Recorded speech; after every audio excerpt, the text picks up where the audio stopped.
Azul Cayon.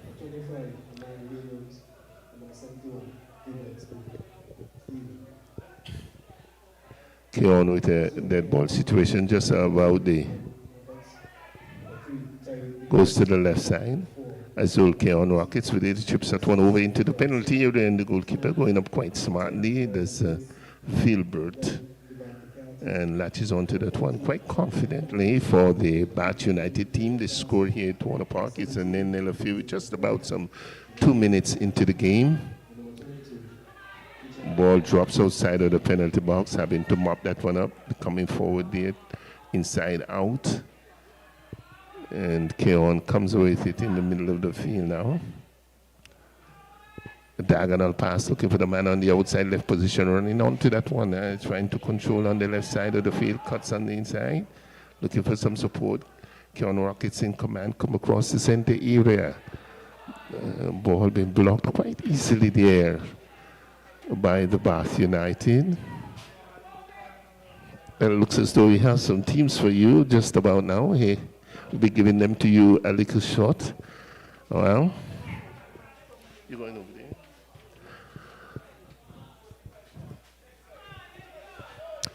Here's the number 4 for the Azul Cayon Rockets, picking that one up. That's Hendrickson, Malik Hendrickson with it on the left side. He looks like he's the captain for today. He picks out his number 15 in Dorset. Dorset turns that one on the inside. Here's Cayon now dribbling forward, turning that one on the inside. Looks for their number 11 Carty. An infringement called against Azul. And I am happy to say good afternoon to my good friend Derek, who is here in the comments position. Well, sir, you went to church this morning? Yes, I did, Charles. I had a lovely time at church today. After Jesus in the city. It was a blast yesterday. It was a success. Yeah, we thank all the folks for coming out. Yeah, yes, man. It was very successful. I saw it. I was looking on. I was not in the street, but I was looking on, and you had a couple thousands. I mean, I got 3,000-4,000 people out in the street. Yes, it was. A tremendous showing there by the Christian fraternity in St. Kitts and Nevis. Jesus in the city. Here comes Cayon on the new sponsorship, Derek. Azul Printers, printing the Cayon Rockets. Coming forward on the far side. In a moment, Derek will tell you about the new sponsorship. This one comes square across, and the goalkeeper almost been put into some trouble there, going past the eastern upright. It's going to be the first corner of the game going the way of the Cayon Rockets, the Azul Cayon Rockets. You have to get accustomed to the game. Derek, you know anything about Azul? I'm hearing that for the first time. Very first time for me as well. Last time me and Val commentated, Val spoke about it in terms of they getting a new sponsorship, but I'll try and get a little more information on top of it just about now. Okay. Well, this one chipped over into the area, into the penalty box, and it looks as though he's going to go against the Cayon team, appealing for a handball inside of the area. That one came over right on the penalty spot, and all the heads going up. And the ref is signaling an infringement against the attacking forwards for Cayon. And it's going to be a dead ball situation. Just giving you the lineup. Azul Cayon Rockets. We have Malik Roberts, number 2. Number 3, we have Tyreek Davis, number 4. The captain, Malik Hendrickson, number 6. Dishon Simmons. We also have playing Marvin Lewis, number 10, number 11, Devontae Carty. And the play continues. This one chipped into the area. The goalkeeper being put under some pressure there. In goal. Collects that one quite easily this time. There's Vilbert Stephen. Here comes Bath. Been under tremendous pressure. And number 20 in Dorset turns that one back. Coming forward out of a defensive posture. Hits that one long down on the right side. Looking for the number 12 in Rocco Brown. Rocco Church trying to control that one. And it comes off the boot of the number 17 in French, Xavier French. And goes across the goal line. And in the touch, it will be a corner kick going the way of Hot Springs Bath United.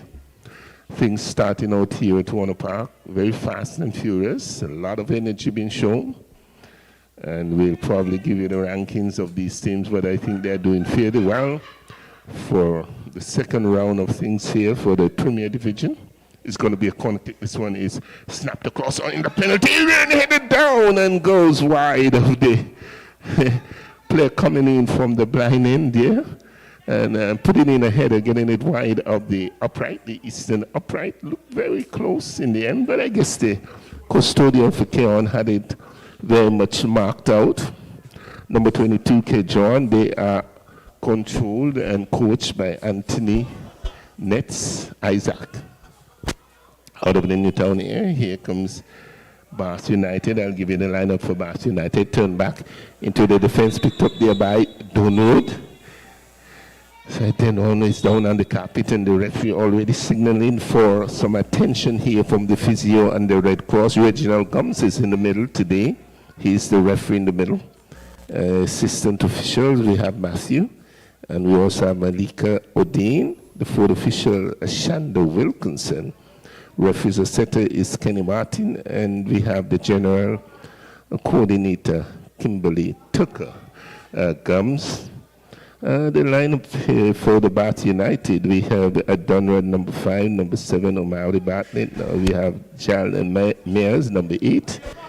We also have Chris Jeffers, number 10, a very important player. Van Rees Richards, as well, number 11. Roku Brown, number 12.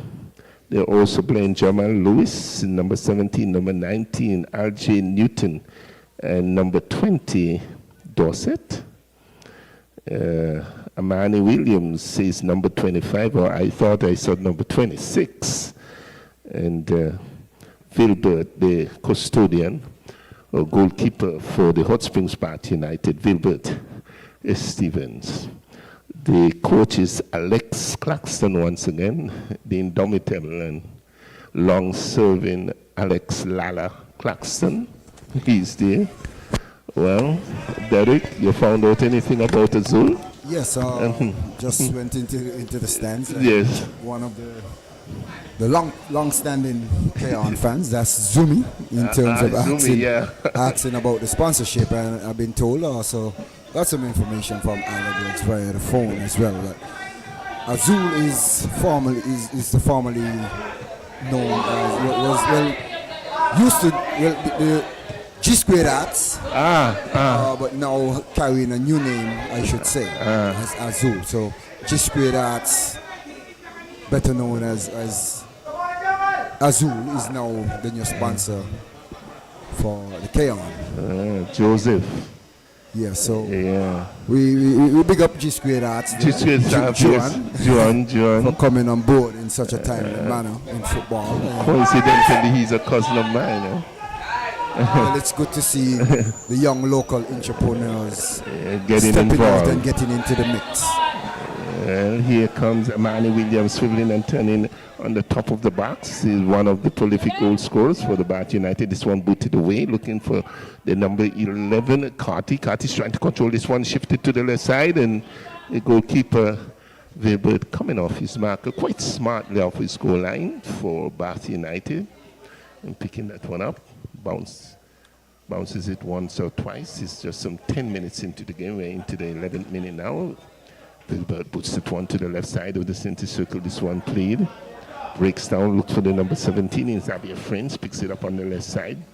Looking for some support, looks for his number 15 in Dorset. Dorset turns it on the inside. Here comes Cayon trying to build. Carty with it, goes up the center of the field, looking to get away from the midfielder. Goes to the far right side, looking for some support. Cayon shifting it well to the right side, turns it back.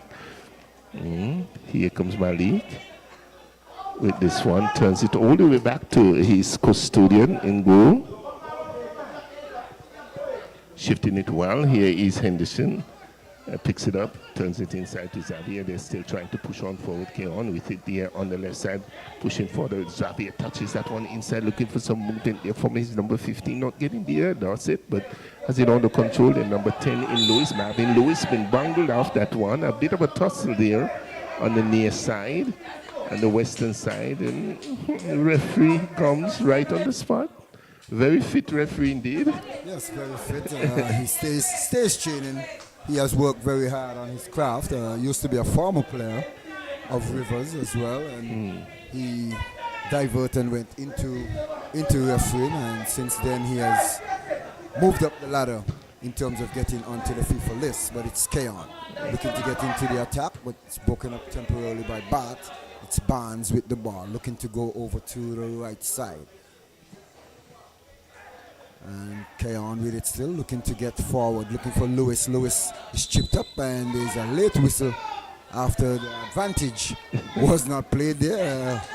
So referee Gums right on the spot, right in the mix of things, Charles. Oh, well, Gums it seemed to be everywhere, very close to the play, which is very important.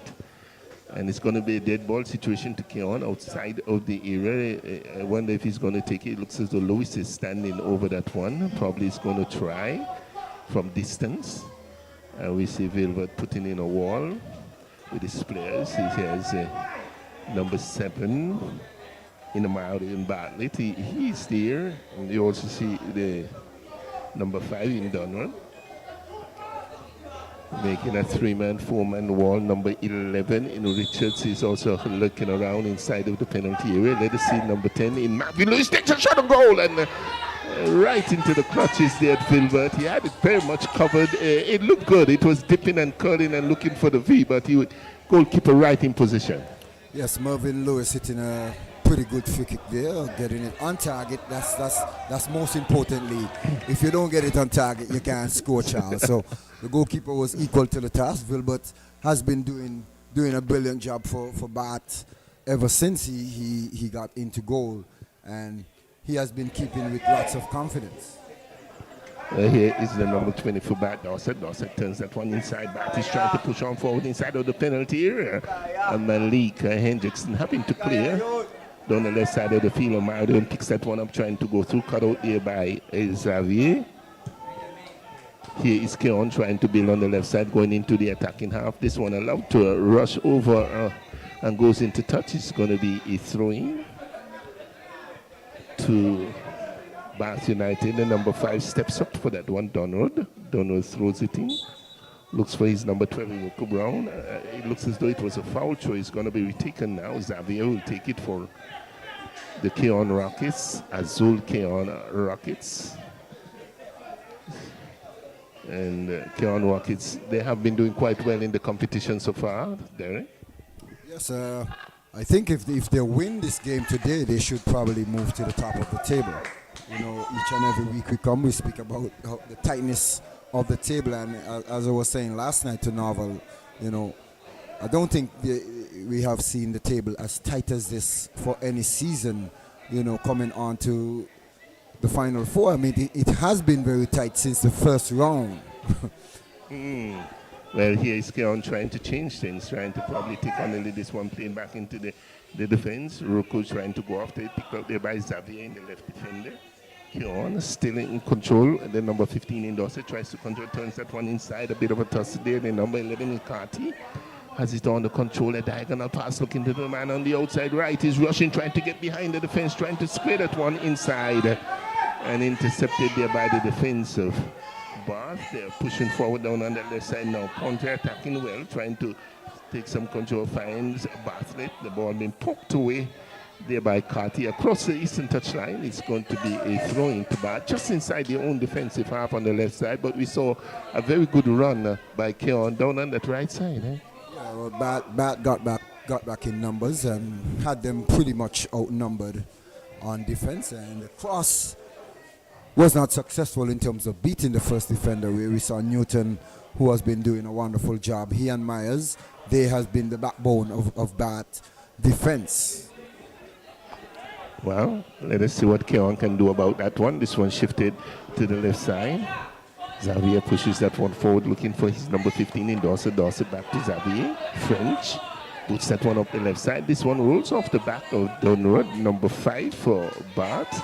It's going to be a throw-in to Cayon Rockets, Azul Cayon Rockets. Get accustomed to the name Azul, a new sponsorship.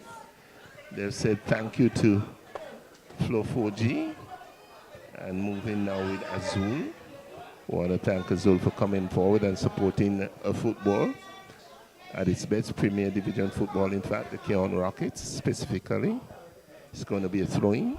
to the Cayon Rockets. The number 17 in Xavier Fisher picks that one up and tries to find some movement. This ball picked off by Omarion Bartlett.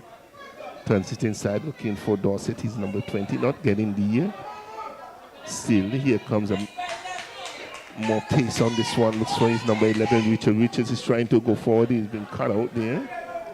Picked up by the number 12 in Roku Brown, trying to go through this. The right side, intercepted well. Picked up there by the number 10 in. Here comes Lewis. Lewis turns it back, looks for his captain. Fine. Hendrickson turns it all the way back to his own goalkeeper, his custodian. Hendrickson having a bit of space there on the left side, chips it one forward. He's looking for Dorset, not getting there back.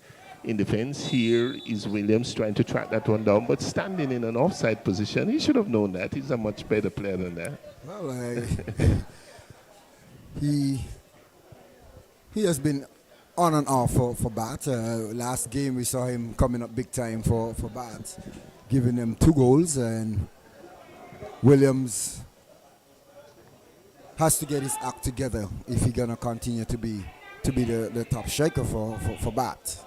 Well, this one pushed all the way back in the defense, picked up there easily by Newton. Newton distributes well. He finds Roku Brown. Brown now chips it one forward, looking for Williams. He's trying to control it with the chest. That one goes all the way through.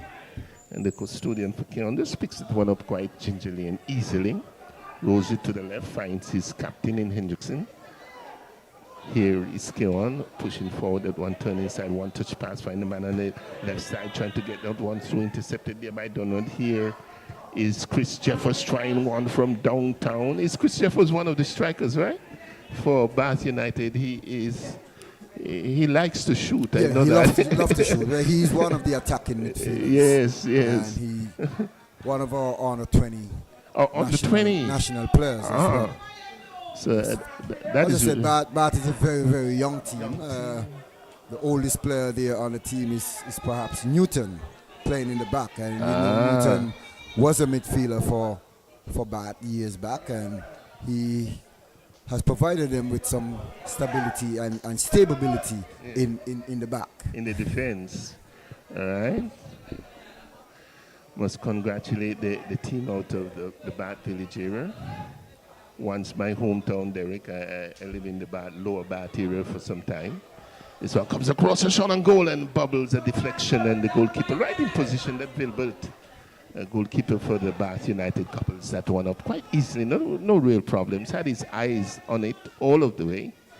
The twist and turns and deflection, and he was able to pick that one up quite easily. The score here to 1-1. After some 19 minutes in the game, it's 0-0. Here comes Chris Jeffers, shifts that one to the left side. He's looking for Richards. A bit too strong on that occasion. Goes all the way over to the eastern touchline, just inside the defensive half of the Cayon Rockets. Taken very quickly. A bit of a hold in there. I guess Gomes is going to be there once more. Calls that one quite easily. It's going to be a dead ball situation to the Azul Cayon Rockets. Yes, Azul, we are saying. They've said goodbye to the sponsorship from Flow 4G. Now with new sponsorship, that's the Cayon Rockets. And they have done quite well with the Flow 4G, I must say. In the top 3 teams in this year's Premier Division Championship. This one chipped into the penalty of the goalkeeper, but very tall indeed. And with the extension of the arms, was able to just pop that one out of the air quite easily. Well, he read it. He read the play from the time the ball left the boot, and he was already backpedaling into position and collecting that ball quite easily. But it's Richards looking to get down the left side, squaring one across for Williams, and Williams not able to get there before Hendrickson. But now Davis finds Mervyn Lewis. Lewis playing back that one for Barnes. Barnes looking to go to the right side. Barnes finds Lewis. Lewis back to Barnes. Barnes between traffic, and it's Cayon still with it. That's Roberts, and Roberts is hit into the face there by Lewis. Lewis, who is a under 20 player as well, a very, very strong built defender, and we know, but ball is played through. Bartlett looking to take on the player. The shot comes in, and this one is parried down by Trotman, and Trotman coming to the rescue here for Cayon. and saving the day. So we have we have a few under 20 players. Trotman as well is the under 20 goalkeeper as well, Charles. Well, clearance there by the Azul Cayon, having to clear that one and get it out of harm's way. It was an attack by the Bat United down the left side. Omarion Bartlett getting away from the defender, getting behind the defensive back and taking a left-footed shot to the near post. The goalkeeper was able to block that one away, keep it outside. That key attraction of Cayon. Here is Bat United getting that one, swinging that one inside again. A deflection goes across the goal line and into touch. It will be a second corner kick to be taken from the right side of the field. It looks as though it's Chris Jeffers with it, number 10. He's going to swing that one inside. He has inside there very easy. Richards, this one comes across and again being headed over the crossbar by the defender. One came off the head of Simmons. We had two defenders for Cayon on the front post. That's Simmons and Lewis attacking that ball, and Bart getting another corner kick. Can they get something out of this one, Charles? This is early pressure here for Cayon. Here comes Chris again, and they go flat. This one chipped inside and flicked inside. It seems as though the ball was actually on the field of play, so the referee Gums is going to ask for the corner kick to be retaken. And Bart applying some pressure here on Azul Cayon Rockets. Here comes a flat one, and it's dummied. Goalkeeper going up high and almost putting himself under some extra pressure. More pressure, Derek. Pressure. What they say, pressure bust spike? Well, this is like the fourth corner in a row for Bart, and Bart Cayon can't seem to get this ball cleared out of the area. Yeah. Ball comes in to the back post, the head's going up, and it's goal kick finally for Cayon. And what a relief there for Cayon. Breathing a sigh of relief, I guess, that one coming off the head of Richards and going across the goal line. Into touch. It's going to be a goal kick now, taken there by Cayon. Cayon with it, trying to build on the far side. Turning, cuts on the inside. This one chipped over the goalkeeper. Again, Trotman having to come off his goal line quite quickly and smartly. Rushing him was Williams, Amani Williams, the number 26. Rolls it to the left side. He finds his captain, Hendrickson, now chips forward.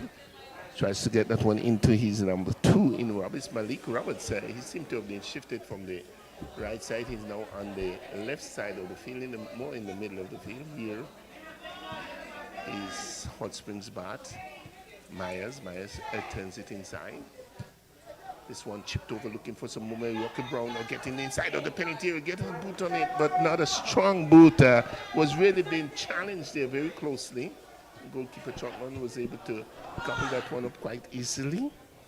Well, Xavier French did a good job in terms of getting his body between the ball and the man. So Rocco Brown had to stretch around to get a foot on that one and not able to get a powerful shot there on Trotman. But it's Cayon looking to go forward, and Davis overhitting that one and hitting that one too much on the inside. A lot too strong there by Davis, the goalkeeper. Just picking that one up quite easily. That's a Vilbert. Here comes Bath United once the man strips that one into no man's land, looking for Williams. Williams picks it up in the middle of the field. Shifts that one to the left side. He finds Richard. Richards now for Bath United trying to go forward. He's dribbling his way forward, gets that one across, and looks as though perhaps he got a deflection from the defender. It's going to be more pressure here for Cayon. Corner kick to be taken from the left side for Bath United. Can they make something of this? We have seen pressure, and more pressure. Cayon not really been able to get out of the halfway, their own half of the field.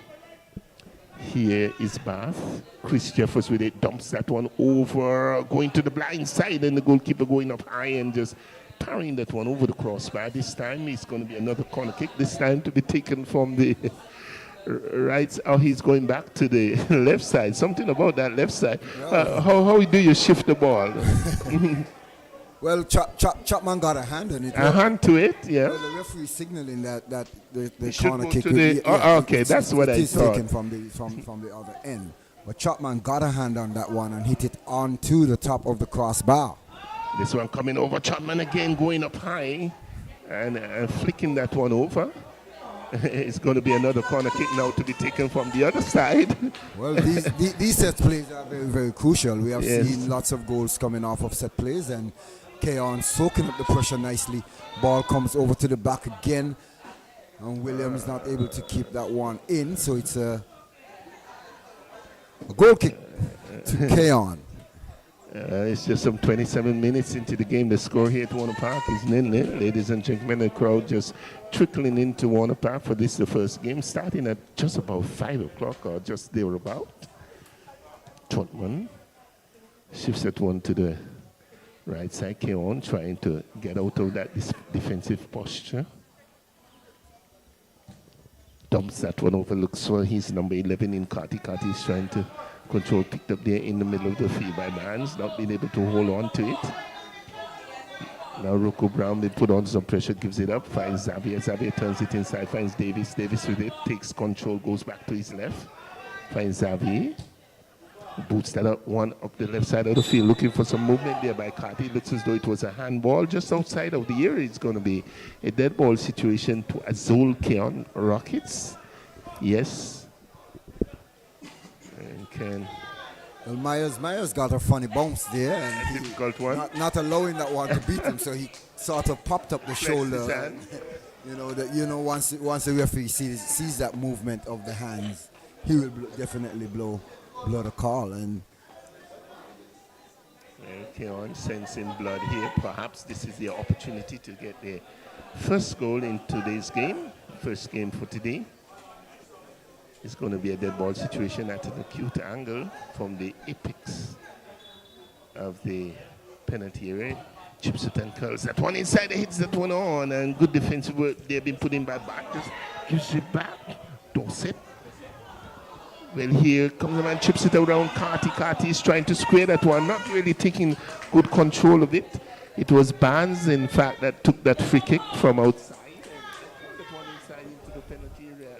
I thought the forward got a header onto that one, but it was blocked by the defense of Bath United. Well, Barnes should have done much better with that one, Charles.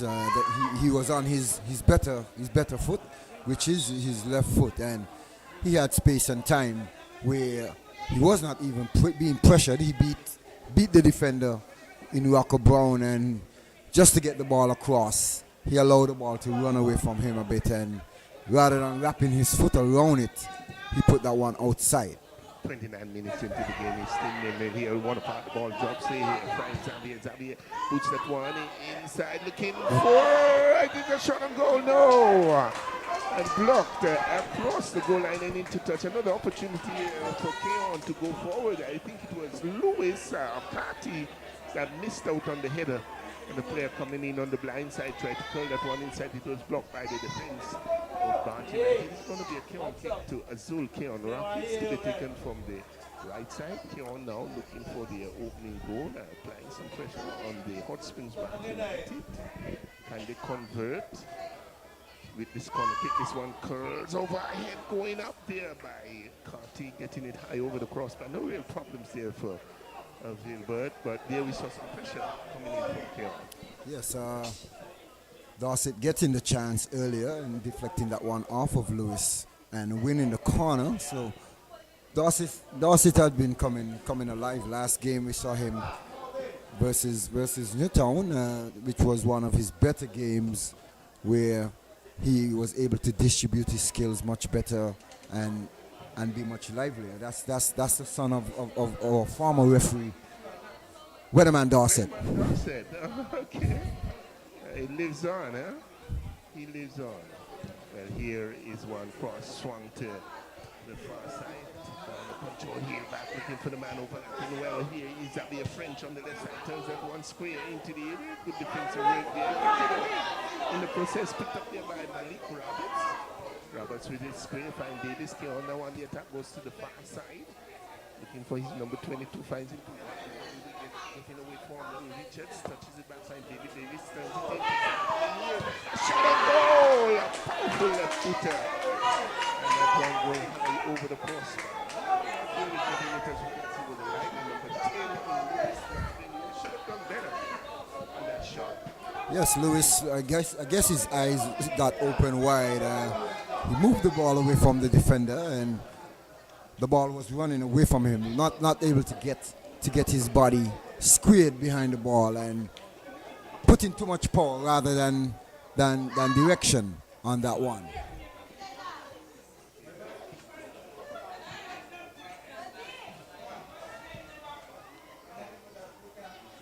Here by Richard, which is on top of this one, trying to spill in, turn and take on and looking for Omari, who finds the man on the left side. He beats the man inside. Good move here by the left defender, overlapping well, gets into attacking position, chips one and gives it away. Lewis puts that one forward for Carty. Lewis with it in the center circle, tackling for that one, diagonal pass, looking for Malik Roberts. I think an infringement inside at the center circle under the cage.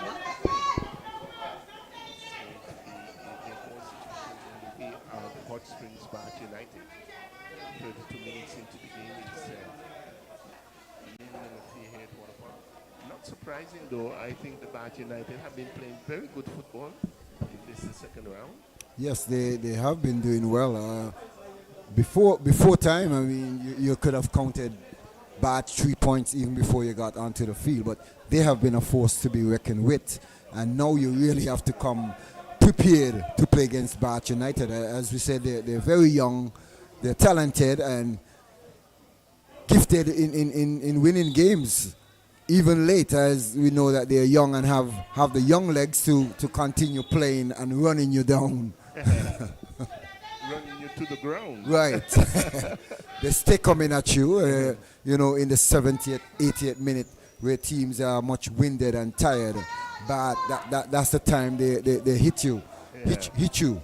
They try to make their late comeback in trying to win games, and we have seen it in the first round and the start of the second round.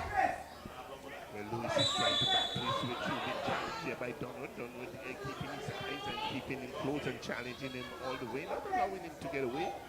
Finally committing the infringement. Just inside the defensive half of the Bath United. It's going to be a dead ball situation. And the Cayon Rockets would take it. Comes to the left side. The captain picks it up. That's Malik. Malik with it now. Cayon shifting up one, finds Roberts. Roberts takes that one down, takes control of that one, hits that one, a diagonal pass to the far side, looking for some movement. Turns it back. Now this one comes square into the area. Good ball movement and picked up there by the defense of Bath United. There's Williams been bungled off that one. The ball being taken away quite easily. A bit of a pushing muscles being shown there. Getting a little physical, Derek. Yes, a little battle between Williams and Simmons. Simmons coming out on top of that one and winning the free kick for Azul Cayon. I guess we'll probably have to look up that name, Charles, in terms of what's the meaning of Azul. Special name. This one comes across and looks for the number 3 in Davis. Davis picks that one up, a diagonal pass, finds the man Zapier French. Zapier French picks that one up, squares that one into the area. Good defensive work there by Myers. And it goes across the western touchline. You have some more information? Well, I've just been told by our director that Azul in Spanish, it's color blue. Blue. Okay. That's quite interesting. Quite interesting indeed. Watley moving that one up on the right side, looking to go forward. Cayon in control. Azul Cayon squeeze that one on the top of the box, looking for Lewis, not being able to control, and Chris Jeffers with it for Bath United. Good fancy play. Jinx in the process, turns that one inside, finds Dorset. Number 20 comes that one inside, looking for Williams, not really been getting there, taken away by Cayon. Here's Malik Roberts with it. The ball intercepted well. And Bath now picks it up. Williams with it, shifts it to the left side. He finds Richard streaking down on the left side, takes a powerful left footer. And that one going wide of the eastern upright. A running shot there, Derek. Look good. Yes, just last night I was speaking about that, Charles, in terms of players shooting against the run of play. More times you see players looking to take the ball right into the box, and it's good to see Richards firing a shot there. He was open, and had he gotten that one on target, Chapman would have been in some problems. I am telling you. Here's Williams getting that one forward, looking for a deflection here, and the goalkeeper could be in some trouble now. He comes across quite smartly. And a deflection from the defender. Cayon been put under some pressure there by Hot Springs Bath United. Keo Chotman with it, signaling.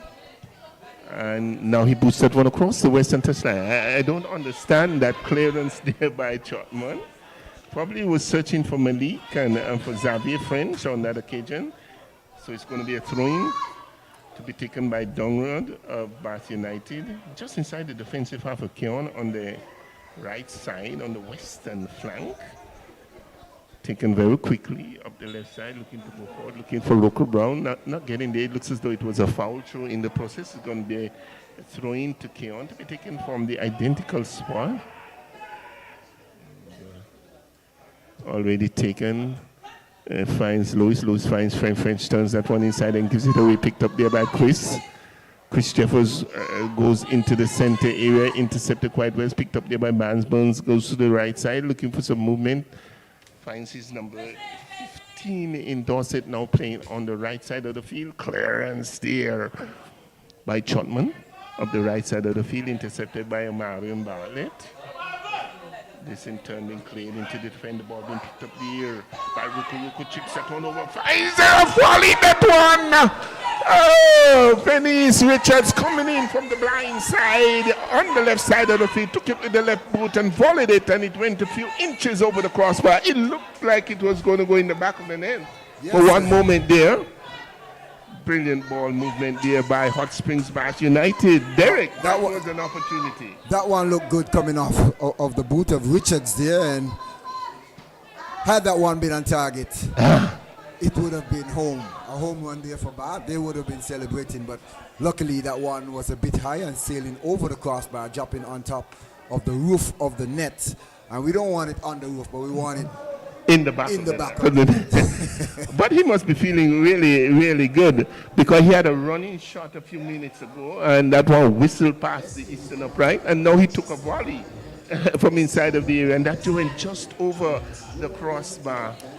And so he probably feeling good about himself. Just the third one might be in the back of the net there. Well, he's edging closer and closer. The first one was wide. The other one was just over the crossbar. So next time around, who knows? It just might be on target and into the back of the net. But Charles, I must say though, Richards, he has been the best player for Bath going forward in terms of the attack. Each game, they more or less play through him, and he has been the most dangerous player for them going forward each and every time. Right? Yes. I mean, he and Bartlett, they have that sort of chemistry along with Jeffers coming from deep within the midfield. But Richards, he has been doing well so far for the season, and he has gotten a few goals as well, and keeping them in the mix of things. But as I must say, Bath is looking very, very good each and every week. They're improving and getting closer and closer to the Final Four. Well, they're working towards the Final Four in the first instance. It's just some 40 minutes into the game, and it's still a 0-0 situation here at Warner Park. And I'm telling you, we have seen some good shots there coming in from Richards. Then Richards for the Bath, playing on the left side of the field and been working very hard here. We have a quick restart. We just had a water break. Up on the left side, this one touched back in there by Lewis. Picked up there by French. French goes to find Barnes. Barnes looking for Carty. Losing out. Picking up here by Dorset. Dorset now goes across field. Find Richard. Richards tries to search for Rooker Brown. Not getting it as well as he would have liked. And picked up quite easily there by Chotman. Here's Davis. Looking for Roberts. Not getting Davis again. Picks up one in the middle of the field. Probably clipping the player in the process. Dorset. It's going to be a dead ball situation going against. There was a bit of a push, he's going back to the previous foul. by Malik Roberts on the near side. And this is the right side of the field. Donald will take it. Trevor Donald, number 5. Hot Springs Bath United. 41 minutes into this, going booted wide, picked up there by Richards, trying to control it. This one having to be cleared by Hendrickson, not very well there. And taken down here is Chris Jeffers trying to line one up. He sort of pulled it back when he realized it was a bit too high. Well, the player as well provided that defensive play there that forced Chris Jeffers not to get off a comfortable shot.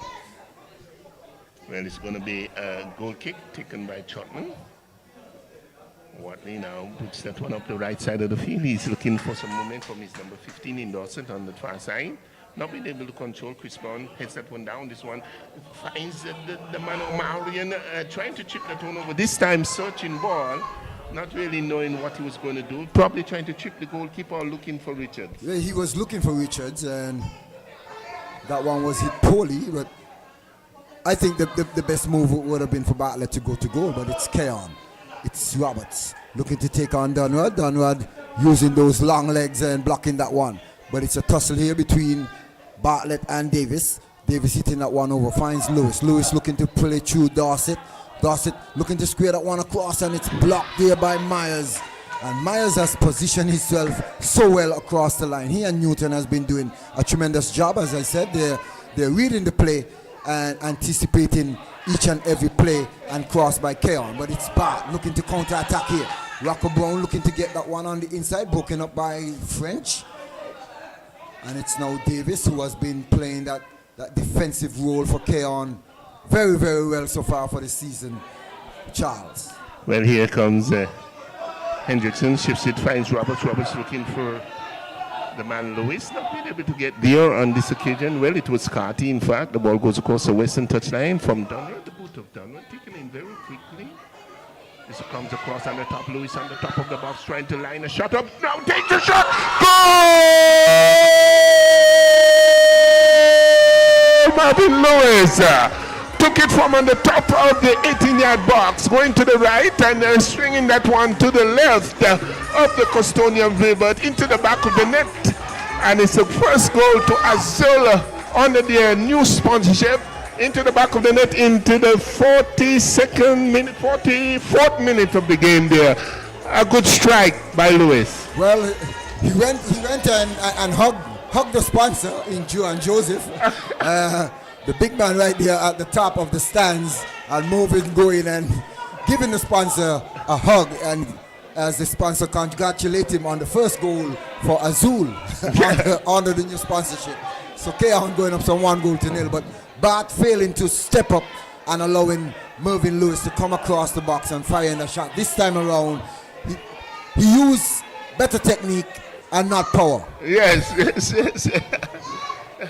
Caught everyone going to the left and hit it back to the right, and the goalkeeper was caught wrong-footed, so to speak, and the ball into the back of the net from the top of the 18-yard box. Well, here is Hot Springs Bath United. They'll have to come back in this one. Cut on the inside. Here's Richards now, trying to work his way through this one. Cleared.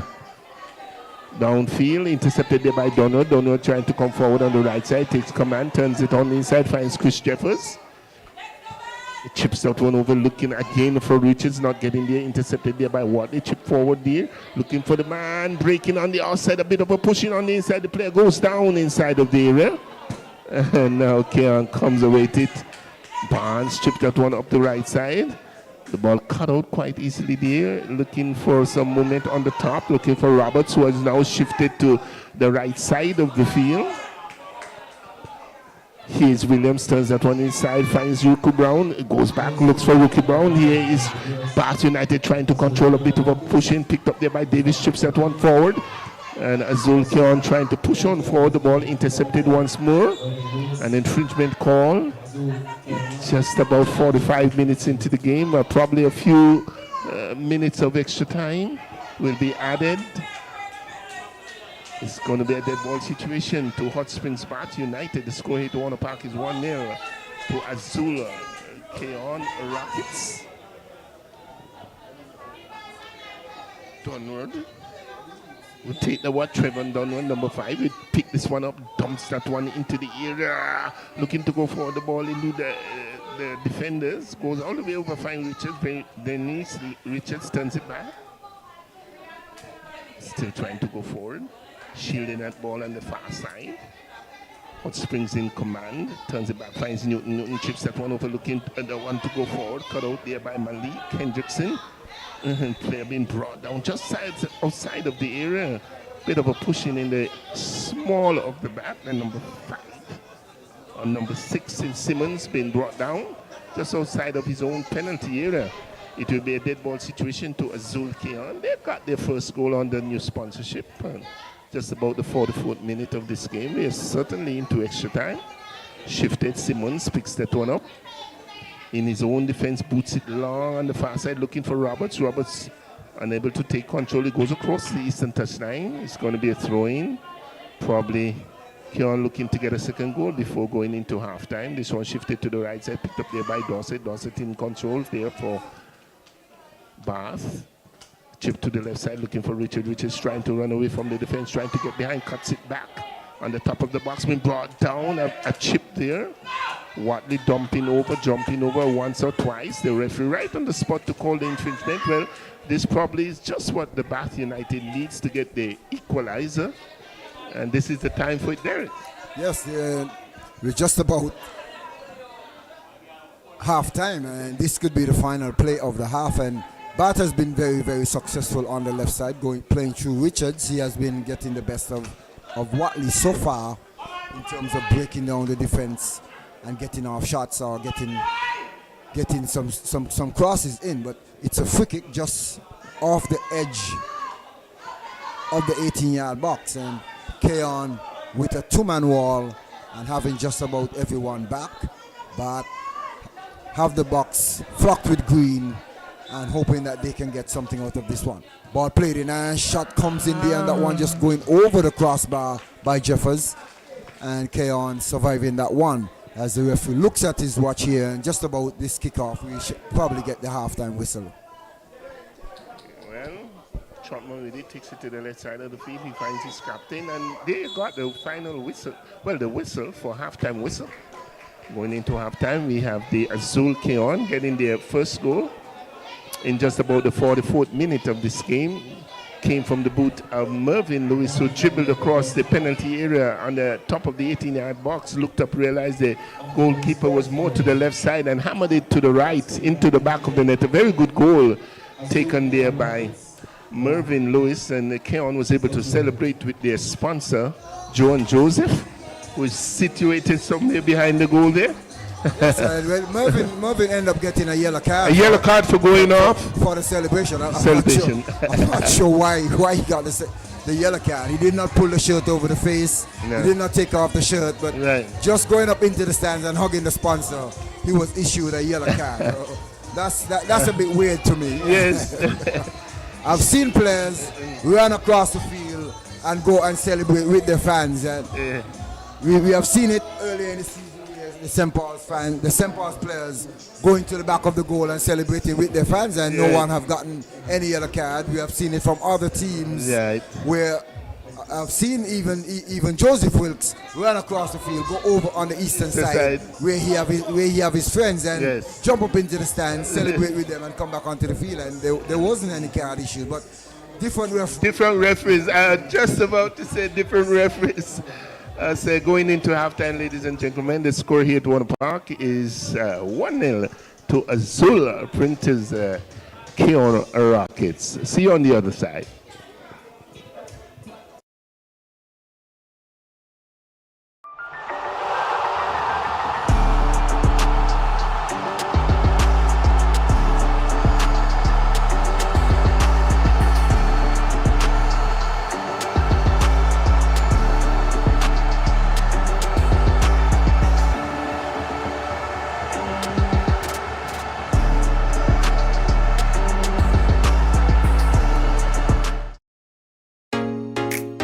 Introducing St. Kitts and Nevis's newest TV channel, Television Caribbean, TVC Channel 40 on the cable's Ultra TV. TVC promises to deliver the finest in television broadcasting in St. Kitts and Nevis and the Caribbean, with some of the best local programs in news, sports, and entertainment. Join us for Insights, where we delve into the lives of our guests. Let me see what happens if I put this to it. Big explosion, like, okay, note to self, don't do that again. Or get in-depth analysis on Newsline 360. We have sports, entertainment, and inspiration. It's all here on TVC Channel 40 on the cables Ultra TV, on Tel TV cable network in St. Martin, and on our website www.tvcplus.live. TVC Channel 40. See the difference. National Home Loans. Get your dream home. All could be yours. Walk through the door. Come take what you need. Get you the keys. All could be yours. What you deserve. National Home Loans. Get your dream home. Get your dream home. Right it. Get your dream home.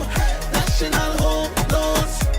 Get your dream home. National Home Loans. Home ownership made easy. When you're with National, you're home.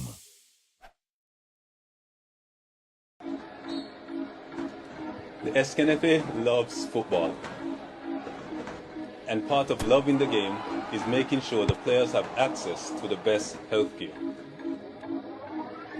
Never before has the association taken such a big step in looking out for our players. That's why our partnership with SKB MRI is vitally important. This is an essential step towards better and faster player recovery. At SKB MRI, you benefit from world-class diagnostics and equipment built for top athletes and suited for everyone. Located in St. Kitts, it's easy to schedule an appointment. You can also look forward to amazing customer service from professionals who truly care about your health and recovery.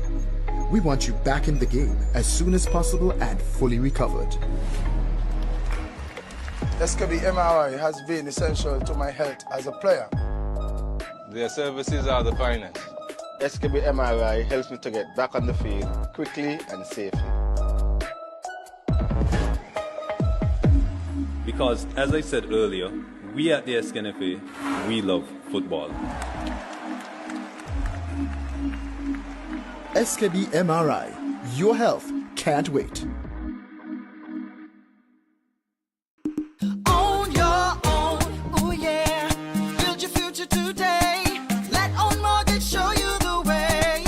Own your family, your home, build it with pride. National Bank is right here by your side. With every step, with every loan. National Bank helps you find your own, oh yeah. Build your future today.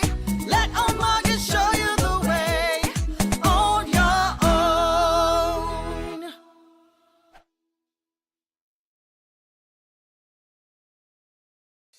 You're never too young to start planning for your financial future. That's why I decided to visit National Caribbean Insurance to speak with one of their friendly sales agents. Here at NCI, we strive to ensure customer satisfaction by choosing the right policy for you. Don't wait until it's too late to apply. Make an appointment to see a sales agent. Visit us today. We serve, we protect, we satisfy. That's NCI.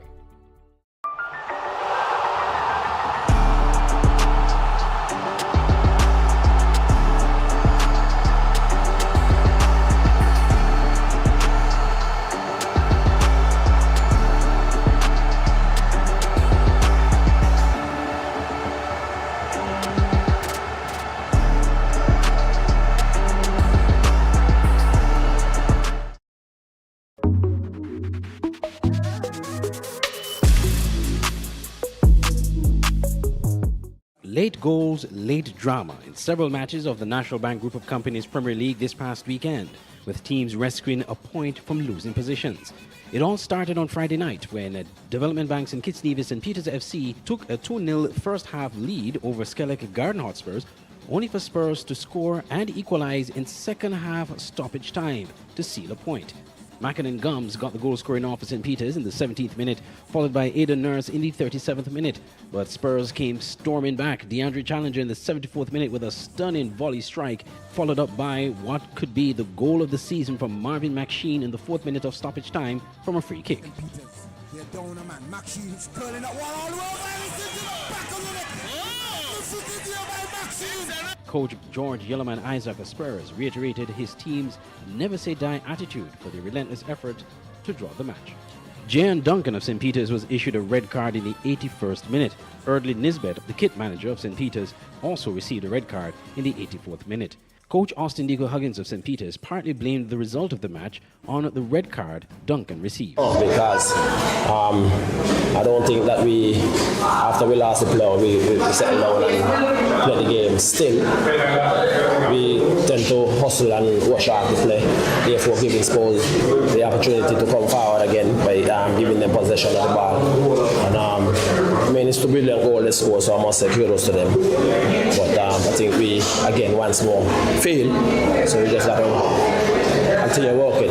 On Saturday, May 11th, we saw another late show, this time from Flow 4G Cayon Rockets, scoring in stoppage time to draw 1-1 with Honda Newtown United. Cross comes in now. Heads are going up and he's in the back of the net. Cayon equalizing in late drama here. Late drama here in Warner Park. Another late goal that brings about the equalizer. That goal coming from Malik Roberts in the 7th minute of stoppage time for Cayon. Dakari Phipps had scored the earlier goal for Newtown in the 50th minute. Coach of Cayon, Anthony Nets Isaac, was full of praises for his team. Well, it's a joy, as you said, to get in the manner we get it. It was under a lot of pressure, to be honest with you. But after the goal score, the players them decided, well, we have to get one back. So they just played that, just not even on my permission. They just played, just getting forward. Dakari Phipps of Newtown, the goal scorer, was issued a red card in the 8th minute of stoppage time. Then again, on Sunday, another late show, a 6-goal thriller at Warner Park, and a repeat of last year's finals. SL Horses St. Paul's United and Rams Village Superstars. Village scored the first goal in the 7th minute from Javon Amory, only for Javon Leader to equalize for St. Paul's in the 90th minute. Kalonji Clark then gave St. Paul's the lead in the 52nd minute, only for Hassani Fleming of Village to equalize in the 72nd minute. And when we all thought it was over, Kiefer Freeman, the man himself of St. Paul's United, gave St. Paul's the lead late in the match in the 86th minute. But with 10 minutes stoppage time added on, Dajal Kelly of Village Superstars scored the equalizing goal in the 9th minute of stoppage time to give Village a 3-3 draw with St. Paul's. And get the equalizer here. Ball played in. Heads going up. Ball going. And the one deflected off of Dajal Kelly. Dajal Kelly off of the tire. And it's into the back of the net. Coach Stephen Clark of Village Superstars talked about the resilient spirit of his team, but at this time he says they need to begin getting 3 points from their matches. We wanted 3 points. We needed the 3 points, we didn't get it. But still, we get 1 point, we'll accept it and move on. Jamal Jeffers of St. Paul's United said his team will keep fighting. Yeah, like you mentioned, we gave up a goal in the dire moments of the game, but we know we switched start, and in football it's about moments, it's about both attack and defense, and in those moments you want to be switched on 100%. Unfortunately, we gave up a late goal, but we still see the resilience of the team, we still see that the team fighting. We know what St. Paul's could produce, everybody knows that. We just have to, find our rhythm and, get back to winning ways. In other results, on Saturday, May 11th, Trafalgar South Stars are still yet to win a match, losing 2-0 to Hot Springs Bath United. Amani Williams scored both goals for Bath in the 38th and 54th minutes. And on Sunday, it was a shocking result. MSCR Old Road United Jets drubbing Saul Allen Auto Supply's Connery FC 4-0. Jordan Isaac scored for Old Road in the 16th minute. Nequan Brown scored in 2 goals in the 21st and 52nd minute. And Giovanni Lake in the 33rd minute. Round 2 of the National Bank Group of Companies Premier League continues this Friday, May 17th at 8 p.m. at the Warner Park.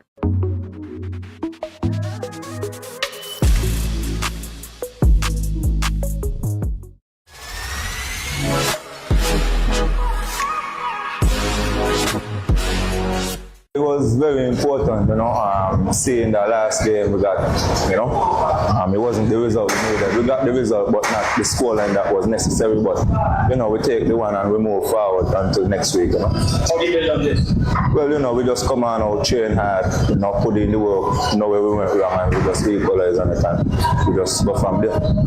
Is there pressure on the team to get good results, especially after what happened last week Sunday? Well, yeah, because, it's down to 4 now, so everybody wants to make it into the final 4, try to win the cup, so, it's just for us to build on what's happening now, So is it fair to say then that every game is like a cup final? Yes, surely. What's the mentality of the team? I mean, the players, are they up for the task? Yeah, we just have to stay positive and, keep a good energy around the camp, But, yeah, we'll be good from here, no doubt. Perfect example. We talk about it. The skill, the ability to play is there. But in moments like these where we have to be mentally tough, we lost a player. And that, again, proved that we have to be more tougher in the mental. But again, we lost. Was a red card factor? I mean, the Spurs started to get momentum. I mean, they had a momentum before, but they capitalized on it with the 10 minutes. I will say yeah. I will still say no because.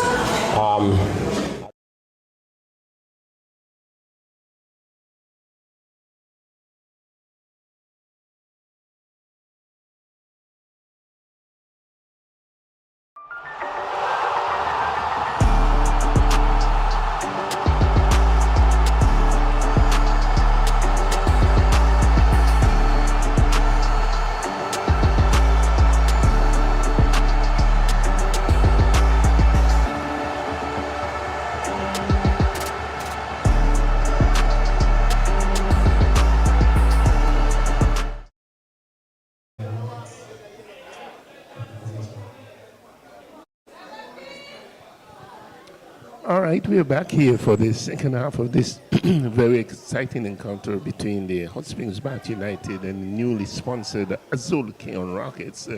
Going into halftime, the time was the score was 1-0 in favor of the Azul Cayon Rockets. A goal being scored by Marvin Lewis. So they'll be trying to score many more goals in this second half. And Hot Springs will be trying to even things up quite quickly. Here's Davis with it, shifting that one to the left side. Finds Xavier. Xavier turns it inside, finds Barnes. Barnes goes to the overlapping Xavier on that left side, cutting on the inside, looking for some movement. Ball intercepted there by Bath United. Finds Dorset. Dawson finds Bartlett back to Dorset. Good exchanges here. Cuts in on the inside. Here's Richards trying to cut away inside of the penalty area. That one being ushers across the western touchline there by Simmons, a defender. It's going to be a throw into Bath United. Deep in the defensive half of the Cayon Rockets on the left side of the field. You could see the intention of Bath to get an early goal here and even things up and then probably try and go for the win. Well, played into defense, gets it one across the goal line. It's going to be a goal kick to the Cayon Rockets. Just some 46 minutes into the game here, and the crowd looks as though it's building.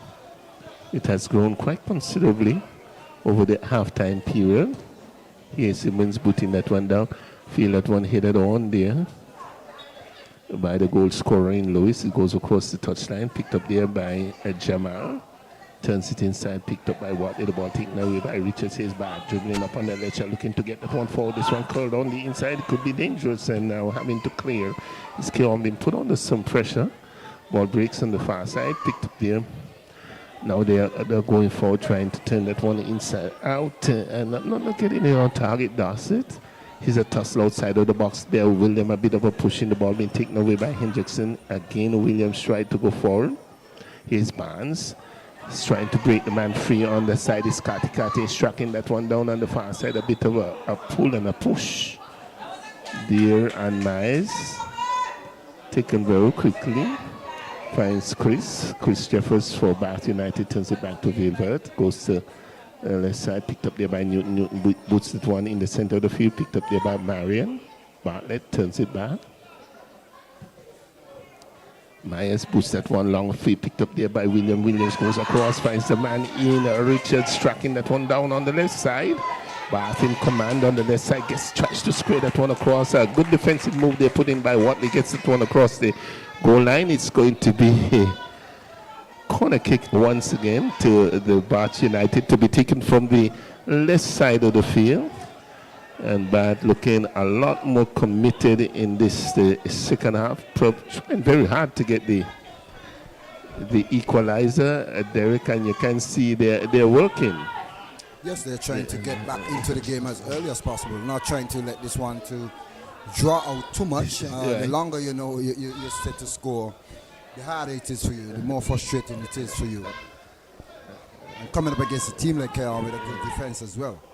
Chris gets that one across the goal, and Chapman plucking that one out of the air. Custodian for the Cayon Rockets, winning the applause of this appreciative crowd here at one of our. And breaks to the left side. And it's going to be thrown to the Bath United, halfway in their own defensive half. We see Roberts now shifting to the right side of the field. Well, it was a handball, in fact. Now we see Newton getting that across field. Picked up by Dawson. Dawson going back looking for his number 19 in Newton. RJ Newton, in fact. This one thrown in very quickly, looking for Kat is trying to go forward. Be shielded somewhat on the inside there by Miles. That one gets it across the touchline. It's going to be a throw-in to Cayon, to be taken from the right side of the field. Cayon leading by 1-0. A goal coming in about the 44th minute of this game from the boot of Mervyn Lewis. They're now some 49 minutes into the game. No goals as yet into the second half. Crowd spurring their players on. And we can see that there's some activity on the far side, on the cricket side. It looks as though we have some of the visiting teams for the T20 World Cup. I guess I suspect that's probably, I'm not sure if it's Canada. Canada, I think they're supposed to be playing some warm-up matches or something of that sort. This one comes across and want to whistle wide there. Murphy Lewis again picking that one outside of the 18-yard box and hammering it. And that one going high and wide, and no real problems there for the custodian in Vilbert. Yes, and Murphy not able to get that one on target again. And coming off of that set play, they try to just lay back the ball for him running onto the top of the box, but it's a poor free kick there. Bad. Chris Jeffers boosted one at the right side of the field, looking to go forward, looking to, yes, Roku trying to track that one down. Cut out there by Davis, shifts that one to the left side. Cayon on the attack. This one shifted up the left side, looking for Dorset, not being able to latch on to this one. The ball being taken away momentarily. Cayon in command now. Touches that one back, looking for the captain. The captain give an errant pass, a bad pass, a bit of a hole in the inside of the area. Infringement called against the Bath United, against Chris Jeffers. It's going to be a dead ball situation. And slowing things down, the captain on top of this one, that's Hendrickson, Malik Hendrickson. Boots that one and dumps that one into the penalty area, onto the head there of Newton, heading that one forward, off the head of O'Marion Jeffers. Here's Davis tracking that one down, shifting that one to the right side, picked up there by Watley. Watley's trying to control the ball, being shielded there by Richards. Good dummy move there by Richards. Here they're coming forward, Newton looking for O'Marion. O'Marion for Hot Spring turns that one back to his goalkeeper in Vilbert. Shifts that one to the right side. He finds Myers. Myers there for Hot Springs. Tries to go further to the left side, looking for Donald. Donald unable to control. Picked off by Cayon. Here's Dorset getting the one on the top of the box. A shot of goal against that one hide. Again, Marvin Lewis just outside the 18-yard box. Picked up a ball there and hammered it high. I expect something better. I mean, this is the... We choose power over placement again, Charles. We saw when he got the goal, he chose placement instead of power. And guess he didn't learn from his goal experience. Just needed to place that one into the back of the net. Another chance going up big in there by Marvin Lewis. You know, some players love to see that ball racing into the back of the net rather than just rolling away from the goalkeeper and chickling over the line. I guess the celebration of a rocket of a shot is much better than the ball chickling over the line. Rooker Brown in a tangle over on the far side, just inside the area, and infringement called against the United Bath team, Bath United. It's going to be a dead ball situation, and it looks as though Xavier French will take it for Cayon. He boots that one long, dumps it into the penalty area, comes off the head of Jamal Lewis of Bath United. Picked up there by Chris Jeffers, boots it long, all the way back into the defense. Picked up there by Watley. Watley eases that one forward. Finds Roberts. Roberts turns it inside looking for Lewis. Lewis loses control. One goes across the western touchline halfway in the defensive half. It's going to be a throw-in to Azul. Cayon taken very quickly. Again, Richards now back in defense for Hot Springs Bath United. And boots that one across the western touchline. Very deep in his own defensive half. It's going to be a throw-in to Cayon, very deep in the defensive half of the Bath United on their right side. This one comes over into the area. That one is, it looks as though it was a foul throw, in fact, Derek. Something like your type of throws. I mean, you never used to look at me throwing the ball. All the time, all the time. Hey, I know you love to tease me. This one goes across the western touchline, coming off the boot of Amani Williams. Bath United. The throw comes in from Watley very quickly. Cayon playing a brisk and fast game. This one gets away, looking for, trying to go forward. Ball being blocked across the western touchline. It's going to be a throw-in to Bath United. Jamal Lewis comes up on the left side. He takes a quick throw-in. The referee's asking him to go back. We see Shando Wilkinson there indicating that he needed to go back a bit. He came forward a few meters back. I don't know if he made quite a difference. Newton booting that one up the left side of the field, looking for Amani. Closely marked there by Simmons. Picked up there by Marion Bartlett. Shoots it on to the left side. He finds Richard. Richards is trying to run away from Davidson, trying to square that one around. Not getting it as well as he would have liked. Well, didn't get around the ball. He got a bad bounce just before he looked to cross that one.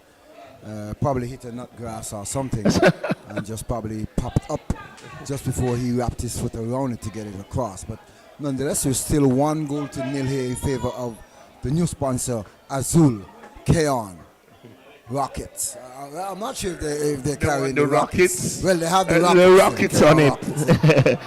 Azul, Cayon, Rockets. Bath United trying to go forward, trying to spring Richards forward. There, Bartlett. Omari and Bartlett, not successful on that occasion. But I like the young players out of Bath United. They're quite energetic. They're moving into the spaces. You see they have a understanding of what they need to do out there. Here's Simmons turning that back to Trotman. Trotman going across the goal, ill-advised. Boosts that one, French in the middle of the field now trying to go forward. The ball being cut out, picked up there by Chris Jeffers. And coming back is French and picking that one off. Looks for Dorset. Dorset is trying to go up on that side. Picked up there by Dunrod and blocked. Davis now booting that one long, looking for Carty. Good defensive work there. Newton. And an infringement called against Newton. In fact, it's going to be a dead ball situation to Azula. Cayon Rockets. Here they are going forward. This one shift through. Carty takes a shot on goal and that one goes wide. Of the western upright, that's the kind of shots you like, direction. Yes, and as you saw, Vilbert was looking for the big power shot, but that one going across the face, and he was caught flat-footed there. Yes. And just hoping that one goes wide. That's the Ocean Mills type of shot. Well, here comes Williams trying to push forward. That's Amani. The ball intercepted there by Barnes. On the left side, Xavier. For Cayon, coming forward again. There is Myers. Myers is a bit of a holding and a no, okay, all right. Calm things down. Lewis and Myers getting a little tangle there. Well, we see Lewis walking away. He's sitting on a yellow card and he's walking away. He's not even looking back. We know that he just came back off of a red card. some couple games ago, and he does not want to be sidelined again. So Lewis is trying to walk away from trouble. The referee is now walking down to him. Towards He's walking at Lewis. You think he might be going towards Lewis? I think the players need to just calm down and take it easy. Chris Jeffers is getting into the mix of things with Davis here, and the players need to just settle down and get their heads back into the game. Yes, let's get on with the game. The game has been going good so far. We don't want to lose it here now in terms of getting this one nasty. Well, it's 1-0 here at Warner Park in favor of Azul Cayon Rockets. That goal been scored in the 44th minute from the boot of Mervyn Lewis. He went across the top of the box, the 18-yard box, and then drilled it to the right of the goalkeeper. We saw a yellow card, and that one went to Jeffers. Just Myers. Second yellow card to Myers? No, his first yellow card. But we know Mervyn Lewis is sitting on Mervyn Lewis. Okay. Most likely, if Mervyn was not sitting on a yellow card, the referee probably would have issued a yellow card. But Mervyn got into the tangle and he walked away. He was pushed or chucked by Myers, and he just walked away. Yes, it was good to see Mervyn walking away. Staying along. We are happy he walked away. Yes, create some sort of yes, and at least he's learning from his mistakes in the early days where he would have stood and tried to make something. Stood his ground and something out of it. Okay, good boy, Myers. Did the right thing this time around. He must be commended. When they do the right thing, walk away from trouble if you can. That's a Kenny Rogers song. Well, it's 1-0 here at Warner Park in just about the 59th minute of the game. We had just a little scuffle there, and Mervyn Lewis walking away from Myers. They got in a little tangle in the defensive area, but Cayon nevertheless winning the free kick on the left side, halfway into the defensive half of Cayon, just a little more than that, perhaps. And the referee jogging over to the far side, probably Shandor Wilkinson, having a little problem, the fourth official. And what will the referee do here? I hope it's not about the coach. That's Anthony Netzer Isaac. Yes. And there's some sort of tussling going on in the box still. Exchange of words seems as if it's between Watley and Newton. Okay. They just need to calm down and let us get on with the game, gentlemen. It's a good, bright Sunday afternoon. This trip over into the area, and the goalkeeper but going up. That one went a few inches over the crossbar. The head came in. Finally, we had the game restarted. It's going to be a goal kick to Bath United. Here is Myers booting that one long up the right side. The ball intercepted there by Davis. Barnes turns it to the left side, looking to push on forward. Picked up there by Carty. The ball is shifted to the left side, looking for Dorset. Cuddled quite easily. Here is Chris Jeffers trying to control, loses out, picked up there by Lewis. Lewis goes to the right side, chips that one inside for the header of Roberts. Roberts is trying to go forward and trying to keep that one in play, was not successful. But good ball movement there on the part of Azul Cayon Rockets. It's taken the goal very quickly. Duncan turns that one inside, picked up there by Dorset. Dorset turns it to the left side, find Jamal. Jamal Lewis goes for the left, find Richard. Richards chips it on the inside. Good move here. On the left side of the field, finds Richard getting the return pass. Cuts that one on the inside, finds Williams. Williams on the top of the box, takes a right footer and goes wide of the eastern upright. The first real opportunity for the second half there to Bath United. Yes, and Williams taking that one with his weaker foot. You know that he's left-footed, and it was good to see him taking the shot. Better connection. That one probably would have been on target and caused a bit of stir. And Here comes Simmons, booting that one down the right side. Jamal going up for the head, not being able to control. Jamal poking in a leg, finds Lewis. Here is Jeffers, shifts that one to the right side, finds Roku Brown, turns that one on the inside, loses now, picked up there by Barnes. Barnes goes inside, finds Mervyn Lewis, picked up now by Amaury, and Amaury goes down the left side, looking for some support, finds Chris. Chris shifts that one to the left side, finds Richards. Richards taking control on this flank, trying to go up the left side, has it under control, a bit of a push in, turns that one back, finds Jamal. Good control there, holding on to that one, shielding it well. When we see Richards, across come the number 10 for Bath United, that's Chris Jeffers. Spots the ball, way out on the left side. No real danger here for Cayon as it is. He's going to try and dump that one inside of the penalty area and create some more trouble. 63 minutes into the game, dumps it into the penalty area, up good head. And Malik a bit of a pushing in the small of the back there. A bit of a push in. The referee right there looking at Duncan. He looks as though a yellow card has come out. Cards are going left, right, and center now, Derek. Yeah, Donald, probably getting carded for dissent. He jumped in and pushed the player in the back before he went up for the header. I mean, that was not a card. So he, as the whistle blowed, he was speaking to the referee, and the referee dig into the pocket and probably was not liking what Donald was saying and trying to keep the game in the balance and keeping everybody in check. Decided to just give a yellow card, and Mervyn Lewis goes down after he was pushed by Jeffers, and Jeffers is signaling to the referee that he was just a little leaning and Mervyn losing his balance. But the referee was right on the spot there as Jeffers pushed Mervyn in the back. Simmons will pick this one up there for Cayon. Just about the center circle, almost just inside his own half. The score here, Warner Park remains 1-0 in favor of Azul. Azul Cayon Rockets. Barnes flicks that one forward, looking for some movement there, finds Lewis. Goes to the right side, finds Watley. Watley turns that one inside, looking for Roberts. Roberts hits that one across, looking for a player coming in from the blind side. Is Xavier overlapping well, turns it all the way back.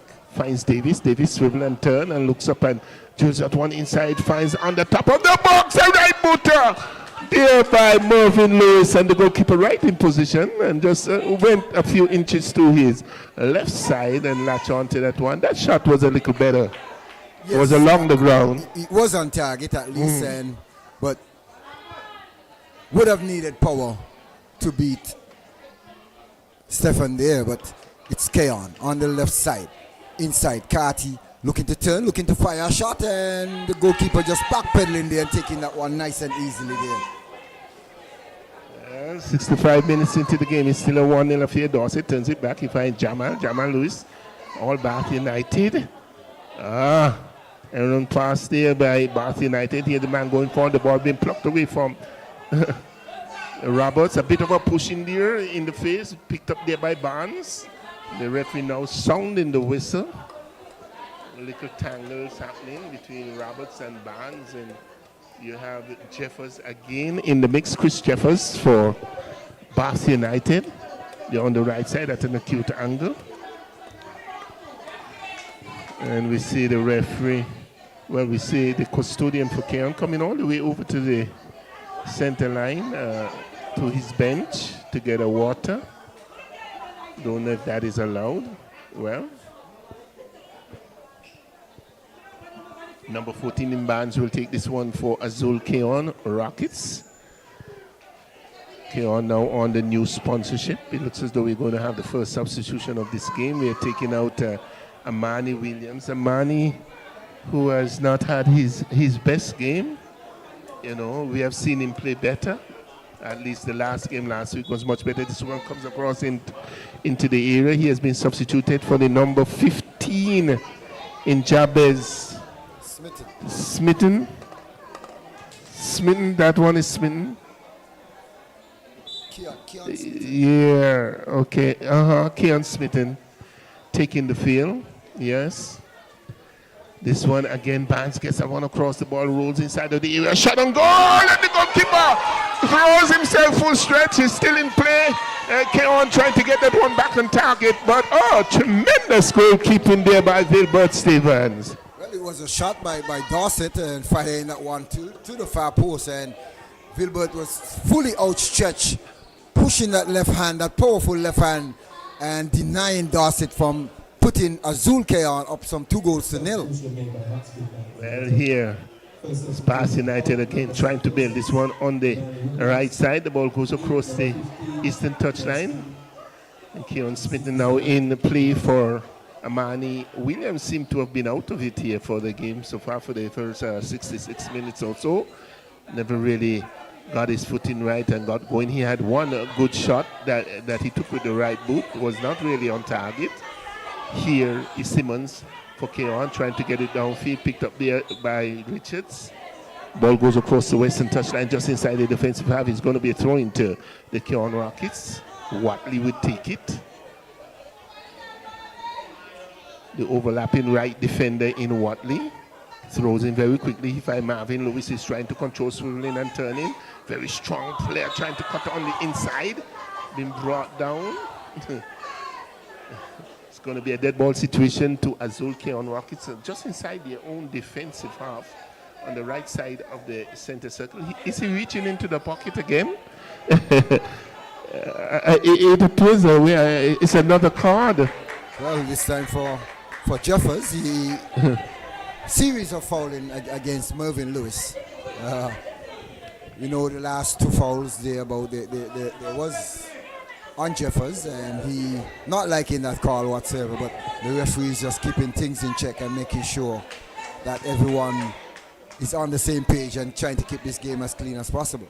1-0 in favor of Azul Cayon Rockets. This time is just about 68 minutes into this game, and the crowds are pouring in here to want to part. This one shifted to the left side of the field, picked up there by Hendrickson. The captain of this Azul Cayon turns that one inside, looking for the man on the top of the area. That's Carty, heals that one back, looking for the player sneaking in from the left side. Was not to be. Goes down the right side now. Here is Smitten speeding off on that one on the right side, collapsing the defense for Cayon. Xavier and all the rest of them. Trotman holds on to it, runs across the penalty area. He finds Simmons. Simmons now puts that one long. Again, looking for Carty, heads that one on, looking for Roberts. Roberts is trying to turn. Jamal Lewis going up high there for Bath United, infringing the player. Roberts. It's going to be a dead ball situation to Azul Cayon once more. Well, I thought the infringement was. Well, the call was against Miles yes. for going over the back, right? Or jumping into the back of Carty on the challenge there for the head. So, what is the next game coming up? I see the crowds pouring in here. Is it going to be? Well, we have a big one coming a big up. One. 100 Newtown United will be coming up against the rivals, SL. HOTSPURS St. Paul's. This one should be a good tasty one. It should be.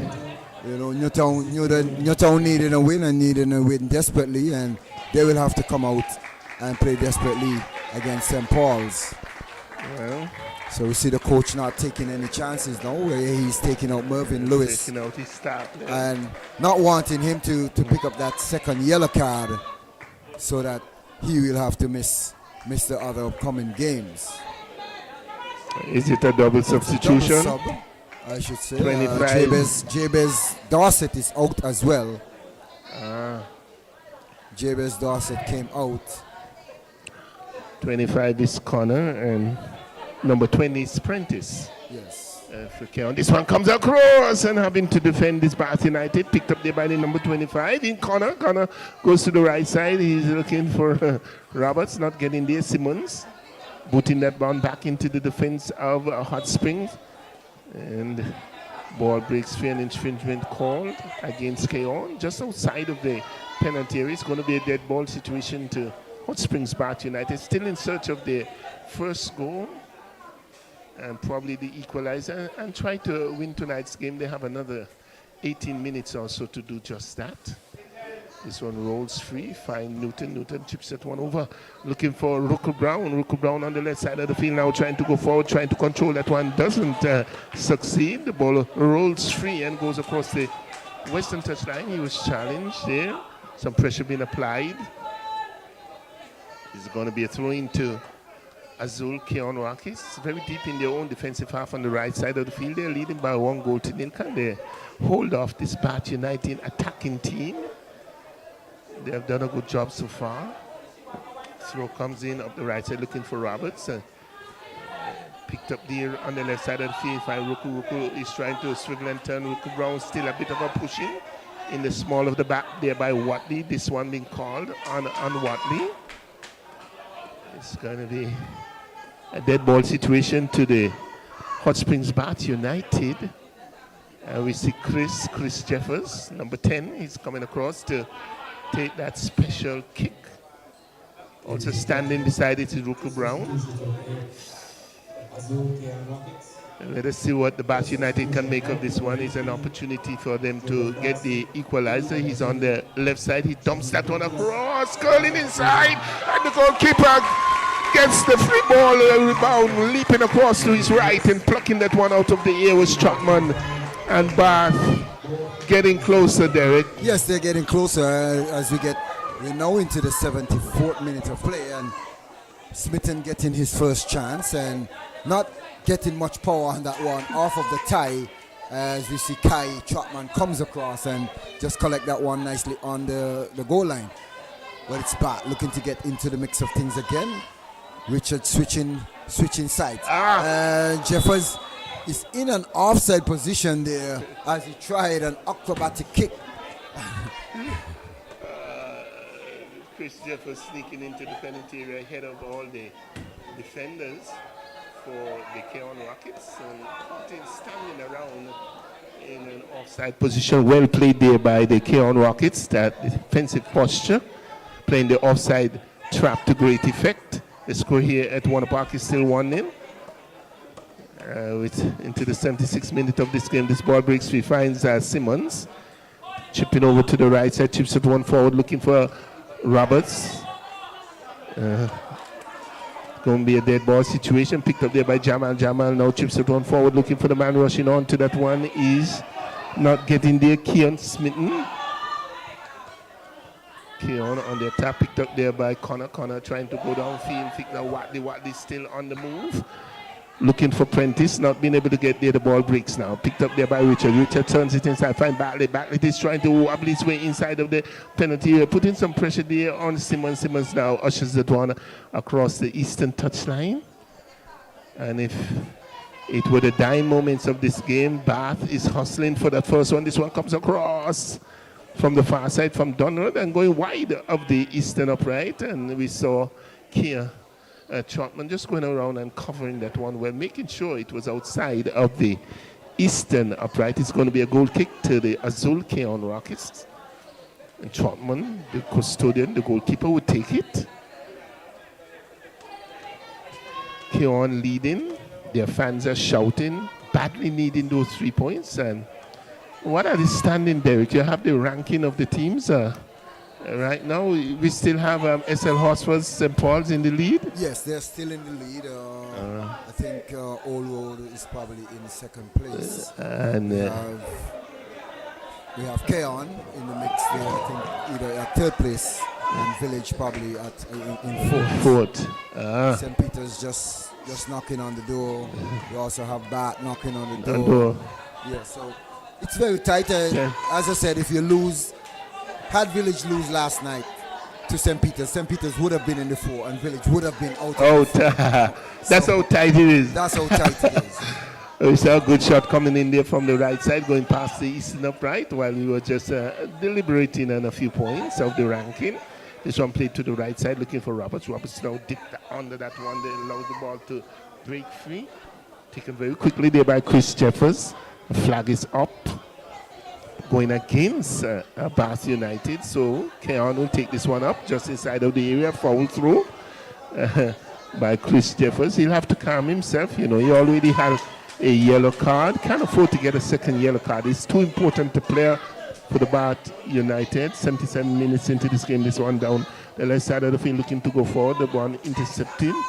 Here's the Bath United trying to go forward. The ball booted on the inside, picked up there by Roberts. Roberts looking for some to spring corner forward. A strong move again in the tangle is Chris Jeffers. The referee is holding on to his pocket, but Jeffers has to be very careful in terms of how he's going in for his challenges. He has to remember that he's playing a crucial role for his team. Yeah, very important role indeed. He's a very important player, and he don't want to get that second yellow card that he will have to miss out. I mean, he has been very instrumental in the midfield in the attacking role for Bath United, and he has to keep his cool and see out this last 13 minutes thereabout. This one chipped over into the penalty area. This one headed on and just bumping over the crossbar. They're attacking forward, getting that one off, and it will be a goal kick to be taken very quickly there by Filbert on the right side, looking for Myers. Going to ask for it to be retaken. Plays down. Well, Jeffers is down. Chris Jeffers again. Yes, Jeffers is down. Maybe it's time for him to be substituted. Been involved too often with the referee. Well, I guess the frustration of the play has been getting the best of him, and he's a little frustrated and winded at the same time. But he has to regroup, take a few deep breaths, and get back into the mix of things. And he have to understand his role. Newton picks this one up outside of the area, comes forward looking for some movement on the top. Cayon Smith not getting there. The ball picked up there by Robert. Robert chips that one on the inside. Taken on the trace, trying to control that one. A bit of a holding in the process. The referee right there to see that one by Newton. Taken very quickly by Cayon. Azul Cayon pressing forward. The ball being intercepted there. Good defensive work being put in there by Donald. Goes across the eastern touchline, halfway in the defensive half of Hot Springs. They'll have to do something and do it soon, looking for the equalizer. Cayon trying to get an extra goal. This one chipped over inside of the area. Picked up there by Jeffers. Jeffers goes to the left side of the field. Now sprinting forward is Rocco Brown, a bit of a pushing, not being able to control. Player been held back somewhat. Number 20, Imprentice, been brought to the ground. An infringement called against Hot Spring Bath United. Well, we see Rocco Brown pleading his case there to the lines lady. Referee. The referee is right on the spot and trying to get Rocco to give the Cayon player his 10 yards. But just to remind you folks, it's Azul Cayon 1, Bath United less than 1. And we have another big one coming up. So comes across the area, having to defend this Newton, the ball bubbling around in the area. And then finally having to clear to the right side. Richards going across. Deep in his own defense. Richards trying to come forward, the ball being tackled across the eastern touchline. It's going to be a throw-in to Bath United to be taken from the right side of the field. They're looking to go forward. That one turning to Smitten, Cayon Smitten, number 15 on top of that one, trying to dribble forward.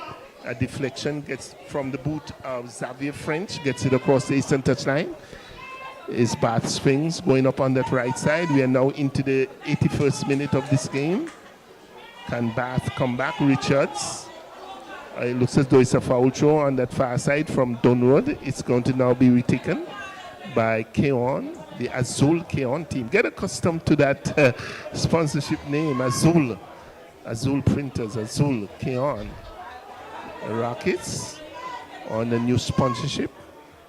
Thanking Flow 4G for their sponsorship.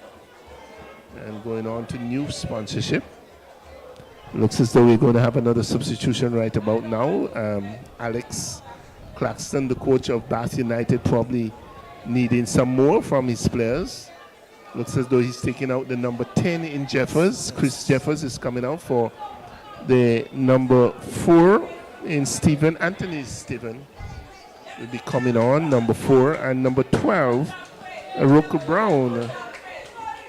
He too been taken out for Bath United and on We see the number 29 in Liebert, Cayon Liebert. So, need to see something happening here is Alex, the coach. And they have a few minutes to do so. There's about another 7 minutes of regulation time. This one finds Barnes. Barnes with it. They're looking to go forward, looking for Xavier. Xavier on the left side. No, Barnes electing to go in, looking for Carty. Carty swiveling and turning, looking to get that one on target. No. Ball being picked up there by Cayon Smith. Now shifted to the right side, looking for Malik Roberts. Roberts with it. Keeps it in play. Tries to square that one across. That one be blocked there by Kamal Lewis. A left defender for the Bat United gets it across the goal, and it's going to be a corner kick to Azul Cayon Rockets to be taken from the right side of the field. They're leading by 1-0, and trying to get that 3 points to make their chances a lot more sealed. Many players hovering around in the area. This one comes across, and Richards heads that one back in field. Picked up there by Davis. Davis goes to the right side. He's the man trying to get around, squares that one across, looking for the man coming in on the blind side. He goes all the way over. Turn back to Xavier. Xavier gets that one on the top of the box. Here's a tussle inside of the area. Bat having to defend once more. And the ball going across. It looks as though across the goal line and into touch. It's going to be another corner kick. Yeah. Well, it's going to be a goal kick, in fact. It appears to the Bat United. But they've been under some pressure there from Azul Cayon Rockets. Yes, and as the time is trickling down, we have just about some six minutes remaining in regulation time, and we wait to see how much time will be added. But Bat, if they're going to make a move, they have to make a move now. As you see Claxton securing his player in Jeffers in terms of taking him off, just likewise as Coach Anthony Isaac did in terms of taking out Mervyn as he was sitting on a yellow card and protecting his player. And smart move by both coaches. I mean, you may be losing the game, but you don't want to lose an important player. So, 45 minutes into the game, ladies and gentlemen. Here, Newton in control with Myers, booting that one to the right side, looking for Smithen, not getting there. Ball intercepted there by Barnes. Smithen with it for the Bath United, trying to push on forward. This one chipped into the area, looking for some movement on the top. The player almost getting on to the end of that one. Cayon will have to be very careful. Here is Duncan. Dunrod with it. Dribbles forward. The ball intercepted quite easily. The players going forward on the left side. Here is Azul Cayon. A bit of a holding there on the far side again. Is it Myers? A yellow card. Newton, that one is Newton. So okay. Newton pulling on the jersey of Barnes, not allowing Barnes to get away down the left side. And Cayon again making another substitution. Okay. Dying moments of this game, I see. Another substitution. Watley been taken out for the number 33 in Henry. Number 33 in Henry. Tenron Henry coming in for Watley. The wide defender on the right side. Here's Davis turning that one back. He finds this captain, Hendrickson. Turns that one on the top of the box, finds Carty. This going to the wide side, looking for some movement there from Prentice. The ball being taken away on the inside, and Newton having to recover well. Goes to the left side now, finds Jamal Lewis. Gets a deflection there from the number 33 in Henry. Newton boosts that one up the left side of the field, looking to spring the man forward. And tries to keep that one in play. Is Richards. It goes across the western touchline. Time ticking away. You see, Bart making another substitution. Another substitution, oh my word. Taking out Bartlett. Richards. Jeremy Richards. Okay. O'Malley and Bartlett being taken out for Richards. This time is Jeremy Richards coming on, the number 14. This one, Roberts throws this one down the right side. Here, step back in defense to assist Richards and Hendrickson. And now playing in a right defensive position. He's going to get the retro. Time ticking away, so we are into the 88th minute now. The Fighting Ladies are on the way. It's 1-0 to the Azul Cayon Rockets. This one turned down the right side. Here they're going forward onto the far side, looking for Dorset. Dorset now finding a bit of room, trying to cut on the inside. Takes control, carted that one onto the heel of the referee inadvertently. Picked up by Davis. Davis goes wide. He looks for Xavier. Xavier picks that one up. Look for the player, giving him some space on the far side. Cuts on the inside. This one comes across the face of the goal. Good defensive work there by Jeremy Richards. Playing in defense. This one picked up there by Davis. Davis turns that one on the outside now. It could be a shot on goal. No, going around the defense. The tackle being brought in there. Goes to the far right side. Looking to cut on the inside is Henry. Henry now has two players around him. Takes it back to the right side. It's still Henry in control. The ball being finally taken away there by Jamal Lewis. Jamal cuts on the inside, being chipped in the process and brought to the turf. It's going to be a dead ball situation taken very quickly by Hot Springs Bath United. They're trailing this one by coming forward. Then Newton, the ball being cut out, goes back into the defense. Picked up there by Jamal Lewis on the left side. Bath United working hard, have to get out of this defensive posture. Put up Newton now, playing on the top, looking to go forward, intercepted. Turn it back in midfield, find Myers. Myers now hitting it long up the center, looking for Newton. And the ball being headed down. Richards comes out of defense now, trying to hold on to the one. Had two players around him, goes up on the left side. Good ball handling skill is just Richards, turns it inside, finds Newton looking for Richards. But cannot get there. Simmons tracks that one down. A bit of a pushing in the small of the back there by the number 2 in Roberts.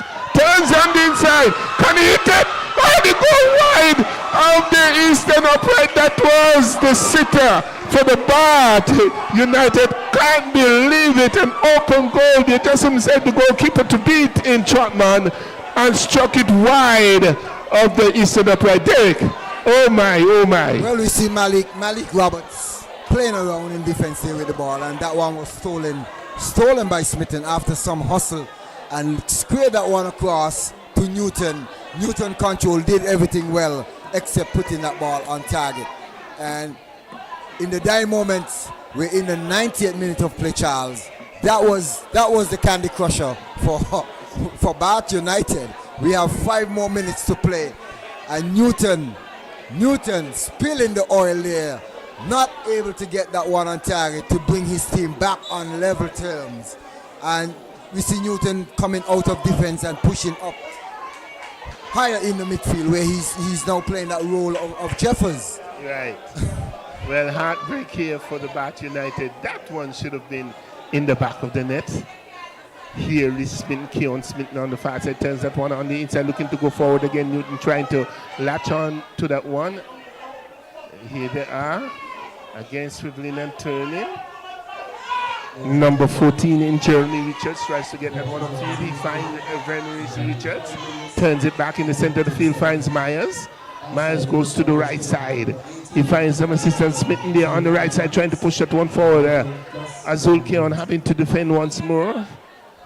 And the ball played into the defense of Bath United, taken very quickly. Now they're into extra time. Puts that one long, gets the deflection across the eastern touchline, now into the defensive half on the right side. This game has really come alive there, Derek. Yes, and just as I spoke, more times during the dying moments of the game, they tend to have the younger legs and the stronger legs, and they bring a surge of attack to you. So Cayon surviving that one, and we see Bath pushing forward and pressing. Cayon having to defend for all their work, looking to keep Bath out of the box and out of the net. So can Bath do something within this last 3 minutes of play? Well, 3 minutes of play they have here. Again, the ball being rolled to Gums. Gums bumping that one. Myers striking that one into the area. A feeble cross looking for Richards, not getting there. Dorset picks that one up, turns that one inside, finds she's number 4. Myers again with it, dumps that one inside of the area. Cayon having to defend again. And now trying to scover with it on the left side of the field, Carty. Down the left side, the player caught in an offside position around to go free. Here comes Myers, tries to get it off field, intercepted there by Davis. Cayon Rockets playing that one back in defense, finds Xavier. Xavier now boots that one into the defense, picked up there by Jeremy Richards, playing central defender. Diagonal ball, gets it all the way over to Lewis, finds Richards. Richards has it under control, is Richards. Still Richards. Richards finds Dorset, turns it back, finds Lewis. Well, finds Jeremy Richards into the center of the field. Good move there by their number 4 in Stephen. Stephen goes through, looking for the man breaking on the right side in Steve Smithen. Not getting there this time, and the goalkeeper holding on to that one tightly there. Jeffers, very tightly indeed. Trotman finds Barnes. Barnes on the left side of the field. Tries to get that one around, looking for some movement. Here is Carty. Looking to usher that one through, looking for Prentice. The ball being taken away there by Richards. Richards breaks Veneris. The other Richards pick that one up. Here's Roberts now, Malik Roberts. Passes that one off, finds Henry on the far side, picks a right booter. And that one whistled past the Western upright. Probably it's just about time, Derek, just about time. Well, we see Bart hustling now, looking to get forward. This would be the final play, the final attack. No Can doubt. Bart get something out of this one? Myers with the ball on the right side, pushes upfield. Newton takes over.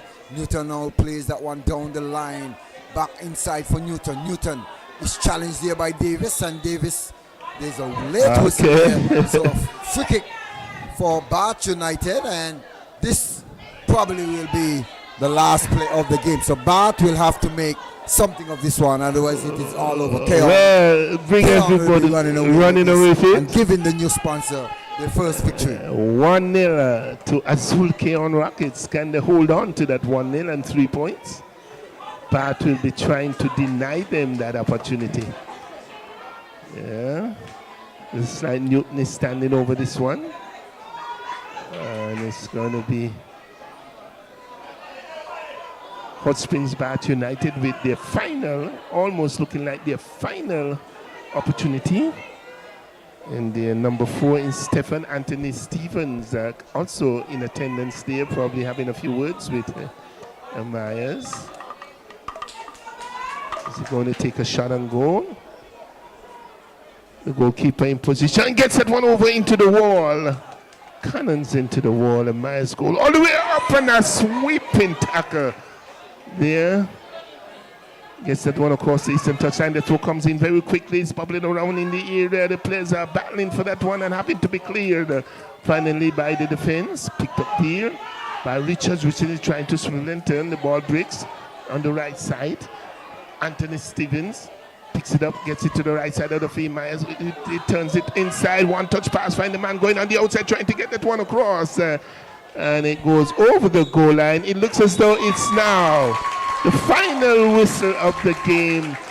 Azul Cayon Rockets has won their first game on the new sponsorship. 1-0 to Azul Cayon. Good fight there by the Bath United team in the final stages of this game, but it was not to be. They could not get the equalizer. They tried hard. Yes, they must be commended. Yes, they tried. For the second half. They have been a team to be reckoned with, as I said, and they do not let down easily. They had their chances and did not capitalize.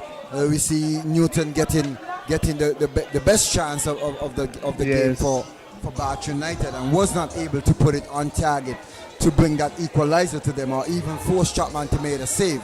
But on the other hand, Cayon getting the full valuable 3 points and going to the top of the table. So Cayon now with a side of relief until the second game is over. So they will have to wait to see what St. Paul's will do coming up against Honda Newtown next. Well, congratulations to Azul Cayon Rockets on their victory tonight and getting their 3 points. And better luck next time.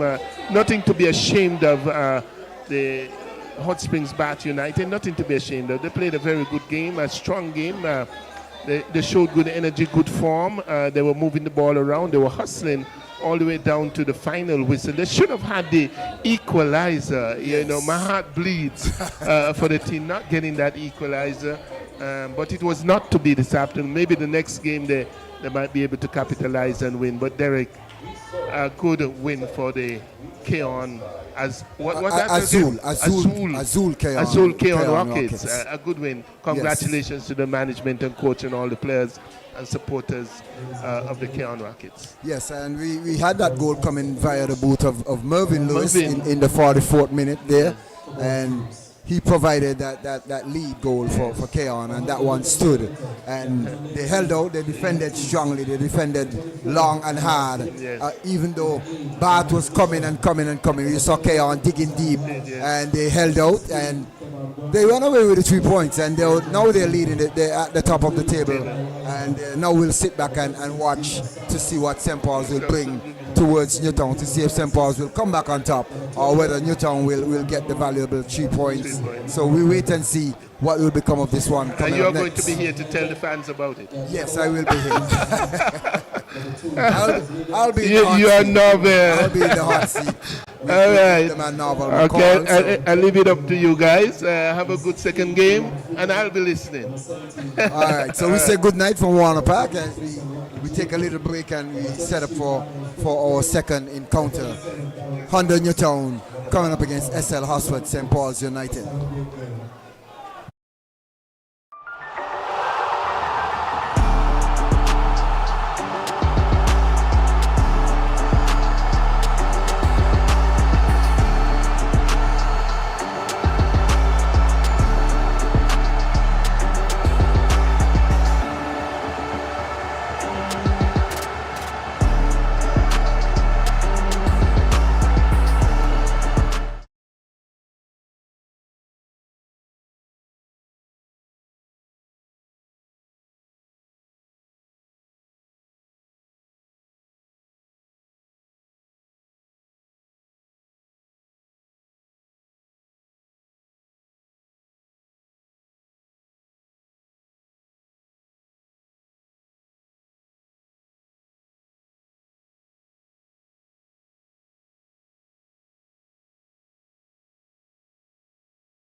Welcome you back to Warner Park. It's the second encounter of National Bank Group of Companies sponsored SKNFA's Premier League games. This matchup features Honda Newtown taking on SL Hotspurs United. The first encounter just completed. It was Azul Cayon taking on Hot Spring Bath United. They took that 1-1 goal to nil. That was Cayon. This one, a critical matchup in the league because St. Paul's, they have just been moved out of first place by Cayon, and a win will put them back into first place. But having said that, Newtown, they would have other ideas and wanting to get 3 points themselves to continue to move up the table. I say good night to Derek Mills, and we will be covering this encounter. Yeah, let's say a pleasant good night to each and everyone once again as we welcome you back to Warner Park as we get set for our keen matchup here between Honda Newtown United and SL Hotspurs St. Paul's United. St. Paul's decked out in the all black, Newtown in the all red and white, and this should be a quite tasty one. We know the past encounters between St. Paul's and Newtown, they have been very, very excited, and we look to see what will become of this one tonight, Novel. Yes, it's poised to be a rather interesting encounter, one that we're hoping for goals. We haven't had many goals over the weekend. This one just completed. We just got one goal last night. There were 2 0-0 encounters, and Connery and Trafalgar South Stars only produced 1 goal. So it's been a very lean sort of weekend in terms of goal. Last week we saw many goals. This week is quite the opposite. Don't know what's causing it, but maybe it's the tension and the tightness in the table, but we're hoping for more goals this evening. Yeah, so true, and as we get closer and closer to the selection of the final 4 teams, we we see the tense moments coming on. We see teams getting even tighter. Teams are moving players around. We see players shipping and shopping from one team to the next, trying to get into the balance and making sure that they're on a winning side, or they're making a move to get more game or of that sort. But it's Newtown who is desperately in need of 3 points tonight. Can they do this game and bring some justice to the Newtown community? Well, another factor, Derek, that may have caused the lack of goals or maybe the energy levels of the teams possibly will be the searing heat that we're experiencing this weekend, and that must play a part. But the game has just gotten on the way. It's St. Paul's taking first kick, and Alves will be looking to hit this one long, but Saunders is getting ahead onto it. He's not out of danger yet, and it goes out for the first corner of the evening. The teams very quickly before the corner. It's in goal for Newtown. It's Akimba Francis. We have Cayon Batiste, Gemma Smith, Johannes Mitchum, Hodge, Kevin Brown, Kijani David, Jabari Isaac, Joseph Saunders, Kimwan Brown, and Romario Bergens. Ball coming across. This one not dealt with well by Newtown, but this one is hit long. Alves would look to put this one back. He's looking to find Clark, but it's put into touch by Newtown. For St. Paul's, it's Uzal Hodge, he's in goal. We have Petrus William, he's back. Anthony Alves, Kalonji Clark, Javon Leader, Keith Roy Freeman, Malik Clark, Filson Watley Jr., he's back in. Ordell Fleming is also back in the starting lineup. We have Darren Thomas, Nick Phipps, and that's the lineup for St. Paul's. Derek, and we have a injury on the goalkeeper for Newtown, Francis, but he's back on his feet, and we hope all is well. Yes, and St. Paul's making some changes once again to their lineup and ensuring that they get the correct lineup for this one. And there's a high foot there by Ordell Fleming and a quick whistle by Sanchez Bass as Kijani David was fouled there by Ordell Fleming. Derek, historically, and you will know a lot about this fixture, is it usually very physical? Is it usually very high-tempoed? Well, both teams play at a high tempo and a very physical game. You know, St. Paul's usually bring that physicalness. Newtown, on the other hand, tries to play as physical as possible, but it's Freeman with the ball looking to go down the left side, and Thomas looking to play that 1-2. Thomas leaves it for Kalonji. Kalonji looking to cut back on the left foot, fires a shot, and Kimber diving to his left and ensuring that one is wide of the target. That's one just going wide of the eastern upright. So Kalonji with a left foot booted here. St. Paul's with some early pressure here in the first 3 minutes of this encounter. Derek, I would want to question the defense just now, but we know that Kalonji is predominantly a left-footed player. He hardly ever strikes the ball with his right foot, and the defender got sold with that checking back onto the left foot. He should have, I think he should have read that. Well, it just shows in terms of the intelligence of some players, and in terms of knowing who you're playing against and what you're up against. I mean, that's why you have to study players in terms of who you're coming up against. You just don't show up just to play a game. You know, you have to study who your markers are, who your opponents are, who you're going up against, and stuff like that. And you put down your head the night before the game, or the upcoming week before the game, and you know, you look at things, you study out the game, see yourself doing good things on the field even before you enter the field of play, and that's how you bring a good game to yourself.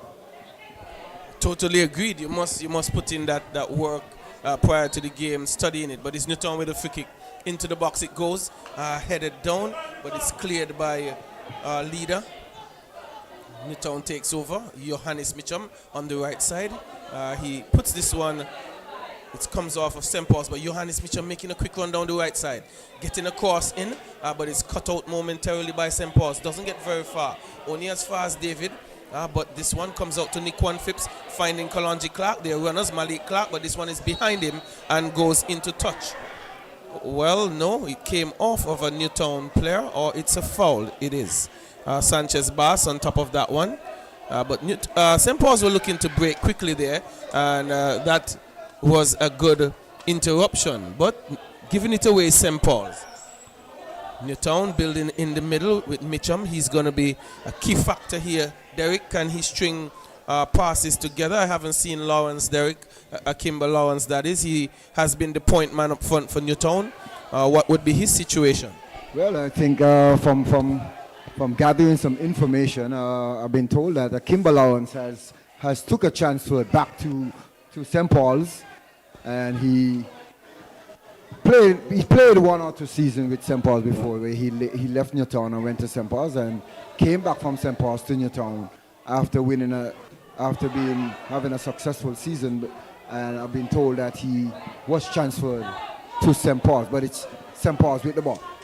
Keith Freeman looking to play through that one as it was broken up, but Freeman, that one is deflected off of Freeman. And Newtown winning that tussle there between Freeman and Hodge. So it's a free kick for Newtown, or it's a throw-in rather. So Jabari Isaac will throw in that one on the eastern side of the field. We have a lovely crowd on hand here tonight, Novel, I must say. Yes, expected. St. Paul's doing business, Newtown, and Cayon would have played earlier, so they're definitely a teams that boast a nice fan base. Not to say that Bath doesn't have any fans, because there were a number of fans in the stands for Bath United as well. And it's a long weekend, and I guess persons are all out to enjoy some good football and just some sports. We see on the other side there is some cricket going on. The Canada team, they are prepping themselves for the T20 World Cup. But it's Petrus Williams with a free kick, not a good one. It's flat. It's hacked clear by Newtown. Alves with time, not doing a good job. Chased down by Johannes Mitchum. Coming down the right side. Advancing in the box, taking a shot. And that's in the back. Oh no, it comes off of the goalpost. Saving, but Newtown with another shot, another save. And St. Paul's are living dangerously here. Newtown not done with it yet. Still on attack. A ball hit in, but it's cleared. It was the far post that was saving Hodge for St. Paul's. And that being said, they live to fight, Derek. Well, Johannes Mitchum doing a bit of hustling there on Alves. Alves had his eyes on the ball, not seeing Mitchum approaching him. Mitchum was able to pick off that one, decided to take a low shot to the far post, and the post came up and to the rescue, keeping St. Paul's alive in this one. And Newtown getting a second bite at the cherry where Hodge, Mazaru Hodge, firing a shot there, and that one deflecting off of the St. Paul's defense and going out for a corner. So Newtown with some pressure here and was denied.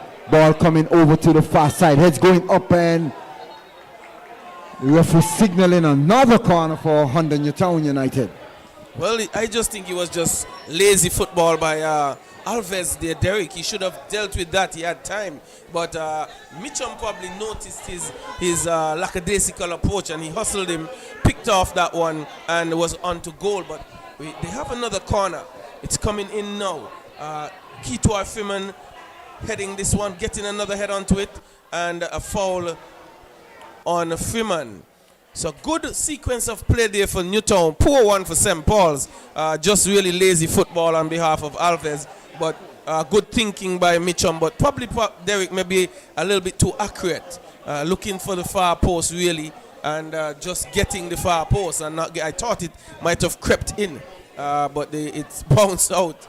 Well, luckily he hit on the outer side of the upright and not on the inner part of the upright. And was able to go in, but St. Paul's live to fight another day, and it's Jabari Hodge with the ball, goes wide, finds Hodge. Hodge looking for support, looking to play that one over for Bergens, new player for Newtown, playing his second game but it's Thomas, goes on the inside, finds center leader. Center leader comes back to Thomas. Thomas with the ball now, and looking to play that one down into the channel for Malik. And it's broken up there by Kimon Brown. Brown goes on the inside to David. David looking to play through, finds Jabari Isaac in the left side position there. No Anwar Springer tonight for Newtown. And Brown comes, and there's a late whistle on Anthony Keynes, who gets a start here tonight. So St. Paul's with a little makeshift defense as well. So no Francis at right back. Well, they have had their issues in defense, but here is Mitchum again down the right side, taking another shot, trying to hit the far post again, Derek. He's finding acres of space down this right side. Somebody is not tracking, someone is not picking him up.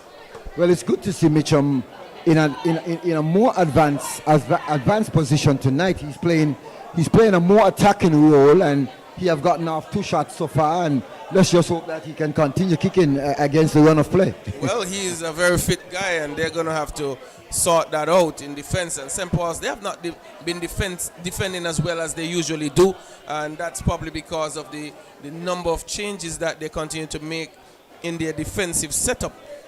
Always someone out or someone injured, but there's a dummy there by Kalonji, but not able to get it back. Taken over by Brown. Now it's David. David finding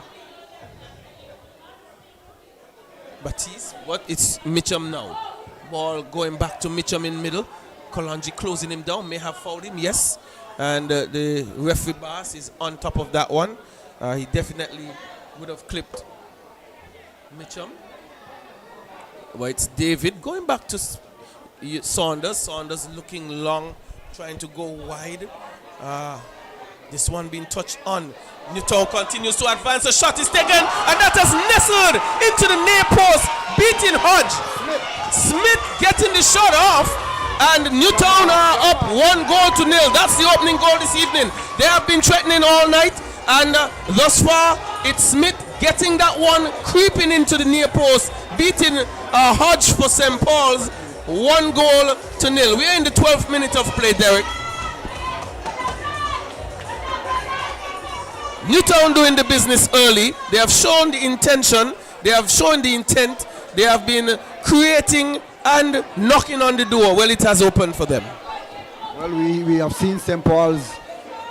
On the other hand, they have been vulnerable in defense, as we just said, in terms of a lot of makeshift players in and out, and they have not been able to settle down in terms of getting a full steady 11 to play several games. As we see, Freeman is now sending a lot of hand gestures to his team. Alves is down on the ground, and he's getting some attention. But Newtown, on the other hand, they came out firing and wanted to send a statement early in this game, not allowing St. Paul's to get on top of them, and they have drawn first blood.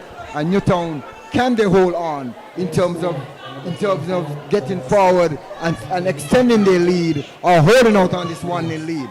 But St. Paul's, we know, on the other hand, they will never lay down. They will come back and fight back. Well, Derek, I want you to tell me a little bit more about Smith. He has not been a regular. I've covered a couple of games.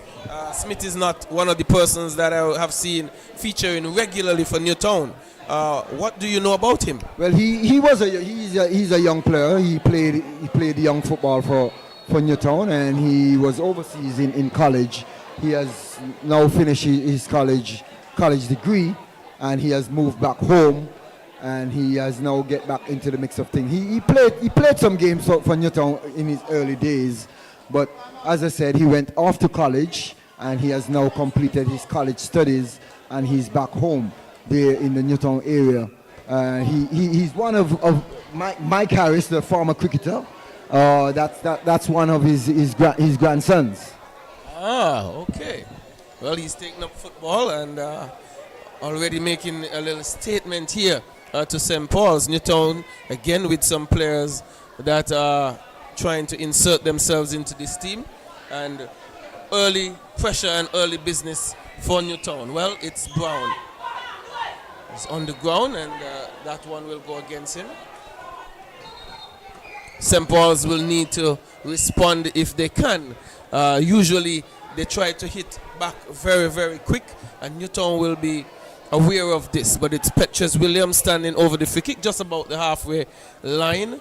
No one for St. Paul's, pressing wide on the left side. Kick been taken. It's going to be cleared by Newtown. To Mitchum. Mitchum going back to David, looking to link up with Hodge. Hodge comes into the middle.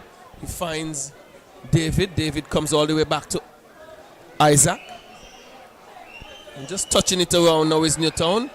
Not getting much pressure. Here comes the pressure now, but Smith with it. Going left to Isaac. Isaac looking for that outlet. It's been touched on by Hodge.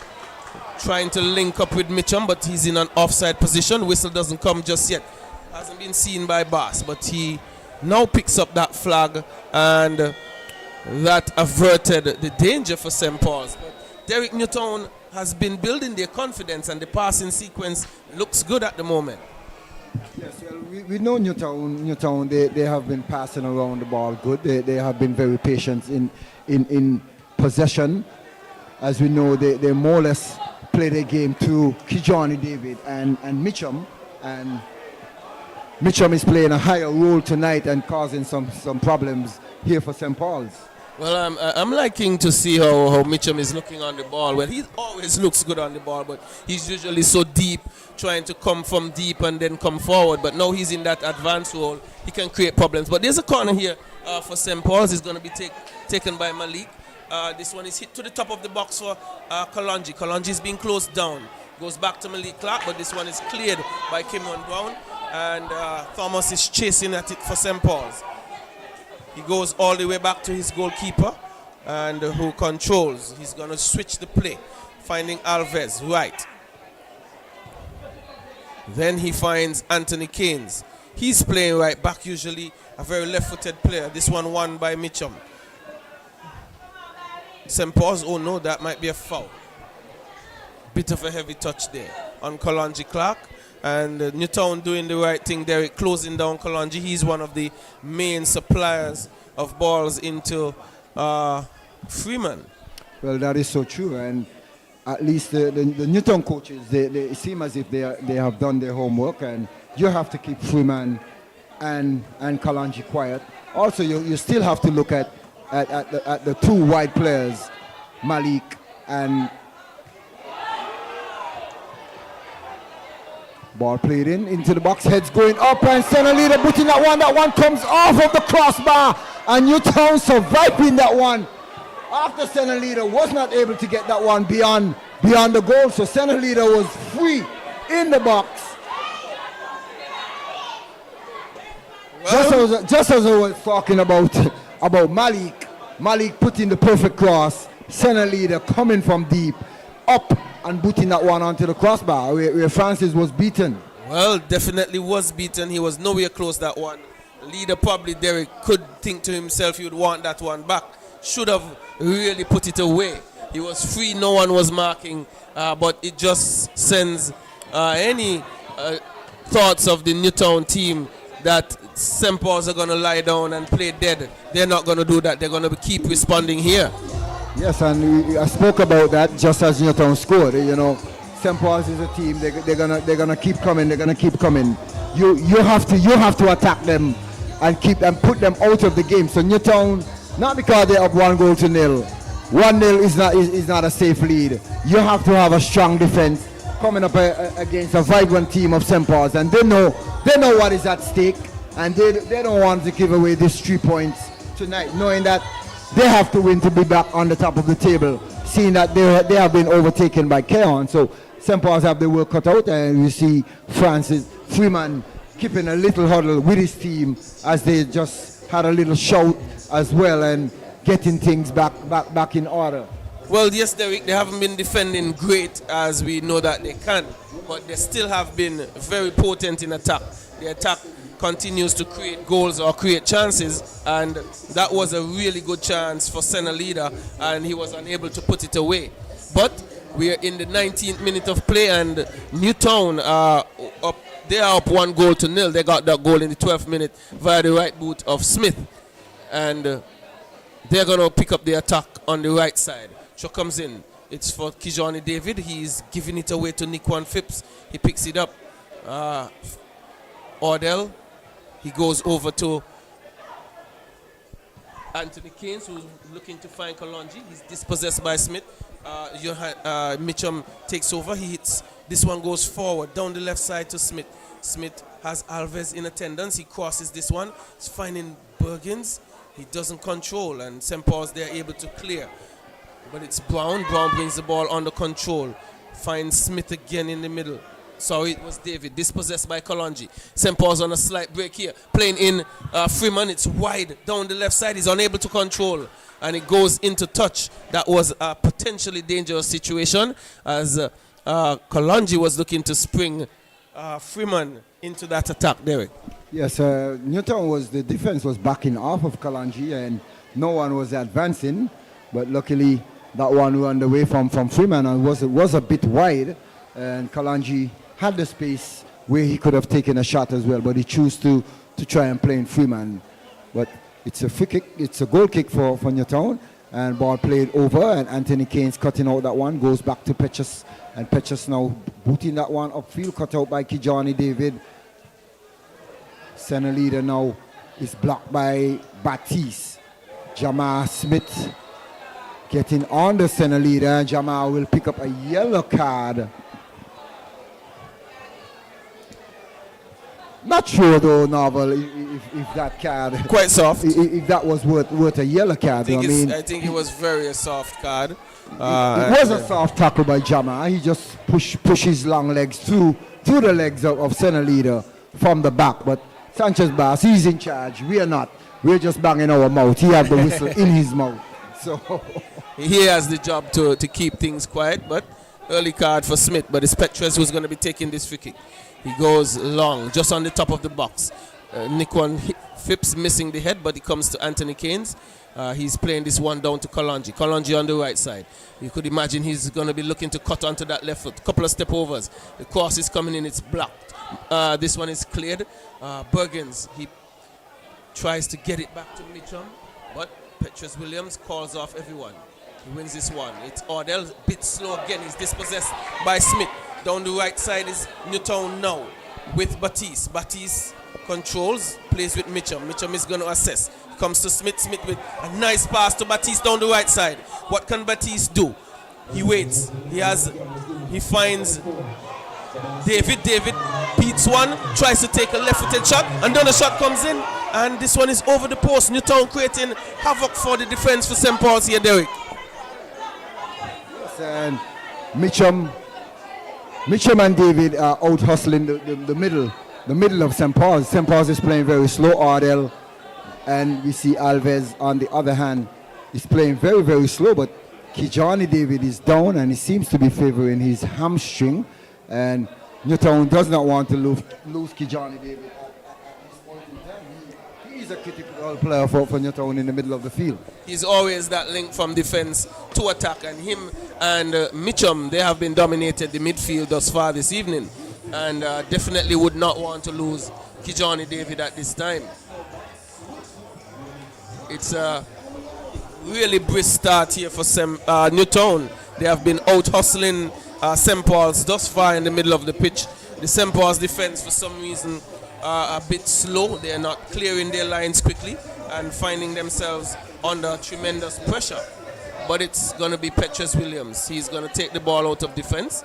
He checks back, finds Ordell. Ordell controls. He's looking wide to Anthony Keynes on the right side of defense. Normally you would have, but this one has been played in. Saunders deals with it and it goes out for a corner. Derek, another omission for St. Paul's would be their right back. That's Anthony Keynes. Well, Keynes is in the right back. It's usually. I spoke about that earlier in terms of no Francis right. for St. Paul's tonight as well. I know that he has picked up. He had picked up some sort of injury there in one of their games, but corner kick comes in and Newtown putting that one away is Kalanji now on the ball, looking to get on the inside, and it's cut out there. Hodge speeding up the left side, and it's a breakaway here for Newtown. Hodge with the ball. Hodge looking to play through Bergens, and that one was blocked by Alves, and it's another corner kick for Newtown. And I think Hodge should have done much better with that in terms of advancing a little quicker. He gave the St. Paul's defense a chance to get back, rather than attacking Alves and forcing Alves to come to him, where he could have played in Bergen much easier. Yes, Bergens would have had an open opportunity on goal, although you would have seen Watley Jr. speeding back, trying to get back in defense. But St. Paul's again uncharacteristically sloppy with their defending. But a corner for Newtown now. It comes in, far post it goes. Bergens with the head, not cleared and off the post, but there was a touch on the goalkeeper, and that one would definitely have been a foul. But Derek again not looking good for St. Paul's in defense. Something's not right. Well, we see Yusuf Sanders. He has been winning the heads there over the tower in St. Paul's defense. We know St. Paul's have some tall, lanky players in Alves, Peches, also Darren Thomas. These guys are very tall. Ardell Fleming and Yusuf Sanders. He's towering his way over them, where he's setting up on the back post and trying to book that ball back across the face of the goal for oncoming players. Well, it's Anthony Keynes getting forward. He got around his man, but here he was lunging in with a tackle. Well, that one going against Newtown? Wow. I am not sure what I'm I not missed sure. there. That's I mean, it was Keynes who was tackling just now. Well, unless the referee blowed his whistle for something before, the tugging of the jersey or something of that sort. But free kick comes in, Freeman lurking, but Francis is able to come and collect. Newtown up 1-0 here against St. Paul's. Interesting encounter. It's Francis hitting this one long. Petrus Williams gets his head only as far as Batiste. Batiste looking down the line for Mitchum, but Mitchum is under control by Petrus. Petrus very experienced, very consistent player for St. Paul's in defense. He was missing in the game against Ramsville Superstars, where that one ended in a 3-3 draw, but it's Mitchum down the right side. Batiste looking to cross, he does so. Cleared momentarily. The shot coming in, and it's touched over. It was Kimwan Brown hammering that one, but equal to the task was Hodge pushing it over, and Newtown continues to attack Derek. Kivon Brown, not very surprising shot there by Kivon Brown. We know that he looks to shoot a lot from in the midfield, and luckily he got that one on target, and Hodge had to get a touch on that one to ensure he puts that one over the crossbar. And Hodge is down now and looking for some treatment. So St. Paul's under some immense pressure here as we approaches the 28th minute of play. Well, Derek, they haven't been able to deal with the attack of Newtown this evening. Newtown they have been coming and coming and coming. They're not letting up, and that's what they need to do to keep St. Paul's on the back foot. They haven't been able to settle down and get themselves forward very often. They have had that really one good opportunity from Senna Leader. He was unable to put the head away, but Newtown up 1-0, and they continue to threaten to get another.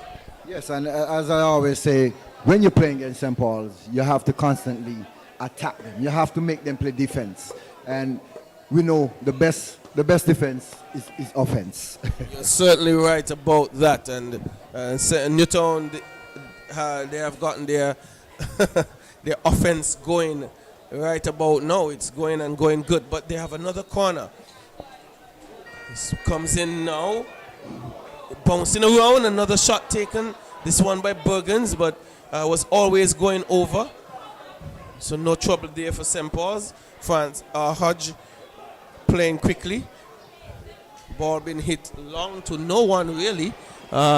Newtown would take this one quietly in defense via the goalkeeper Francis. He has time, asking his players to get out, but Now he takes the ball up as he's forced to do so. This one is wide to Isaac. Isaac finds David in the middle, comes wide. Isaac hitting it long, but into touch. Another player goes down. This time it's Anthony Keynes. Derek, I'm wondering what effect the heat is having on these players. We know we are only 30 minutes in, but it's been very, very warm these last couple of days. That is so true. And players who are going down, everyone is holding their hamstring novel, and I suspect sometimes I question the stretching of these players. I mean, when you look at them when they are warming up, they go through the warm-up so casual and stuff like that, and not taking the stretches very serious. I mean, stretches is very, very important, and that helps with your flexibility of the game and your agility of the game in terms of how high you can put your foot and how wide you can put your foot as well. So players have to understand that stretching and warming up is very, very important, especially players who are coming off of the bench going onto the field. You know, I oftentimes speak about this in terms of how you warm up to go onto the field. You have to warm up to try and break that first win, because you're going into a fast-paced game and you need to be up to speed into the game as you get onto the field. Totally agree with you. Stretching is critical, but what is even more worrisome for St. Paul's is that the stretcher was asked to come on for Keynes, and I'm wondering if he will be able to continue. And immediately we are seeing a change coming. Anthony Keynes will be going out, and the number 20. Well, you've been calling his name, so I guess you was calling him off of the bench. Well, you know his name is ticked here, but it's Phil Swart, the junior, who is going to come in. I'm just working with the team ahead of me here, but Keynes is clearly unable to continue here in the 32nd minute of play. And that's some serious stuff going on there, Derek. But stretching is critical. Stretching not only helps you to be agile and flexible, but it saves your muscles. It gives you that durability in your muscular area, and one wonders about that. But with the number of technical people around, Derek, lots of physiotherapists, that should not be an issue in today's game. In your time, it was just players taking total responsibility of their own care. That is so true, and we're happy that our people have decided to take up these things and go abroad and study, and they're now back and they're pursuing a career in these fields. And you know, more times we tend to have to use other people's resources rather than our own. Now it's Philson Wally Jr. on the ball. I might have been mistaken Ordell for him. Similar body type. But it's Newtown with Hodge down the left side. Looking to play in Smith, but he's in an offside position. 33rd minute of play. Newtown 1, St. Paul's 0. That's the situation here in the second encounter. Long ball played for St. Paul's. Kalonji gets his head on it. It's Malik Clark down the right side. Joseph Saunders is doing some defense, but not totally out of danger for Newtown yet. It was Brown, and this one goes into touch. St. Paul's, they're going to have the throw-in. Newtown trying to take a quick one. Not pleased with the decision from the official, but that will stand. I don't see those being taken back ever because you protest. If you're in some of the bigger leagues in Europe, VAR might come to your rescue for a goal situation, but these little throw-ins and so, no. The throw has been taken, long one, gets it way into the box. Malik Clark, sorry, Kalonji was looking to get a shot onto it, but Thomas, he's tracking it down. Kalonji asking for it along the line. Cross is coming in, but Francis is quickly off his line, and he collects easily. Kalonji was asking for that ball down the line, Derek. That might have been a very good option as well. Well, that could have been a nice decoy one as well, and Freeman coming off of the back post, and this one is flicked on to Hodge, and Filson Watley Jr. just tying that one out as he was put under pressure by Hodge. So we know Filson Watley had to be pulled off the bench as soon as possible, and he perhaps did not get much time to warm up Novel, and this could be a problem in terms of him getting into and getting up to the speed of the game here against Hodge, who has been having a nice game so far. Yes, he needs to get up to the speed and do so immediately. But it's Newtown with the ball coming over, not cleared totally. Malik, Nikwan Phipps hits it out, but Newtown gets it back. Ordell clears. Only as far as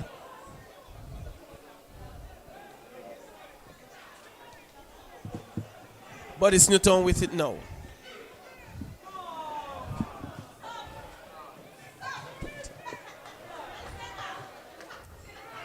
Petrus Williams, he picks it up. Nikwan Phipps plays in Kalanji. Kalanji unable to control. Joseph Saunders takes over. And it goes wide to Hodge. Hodge gives it away. Filson Watley Jr. has it now. He has space. He has time. Plays it to Kitoy, who is wide. Freeman with it, trying to cross. Saunders cutting out that one easily. Coming back to Hodge.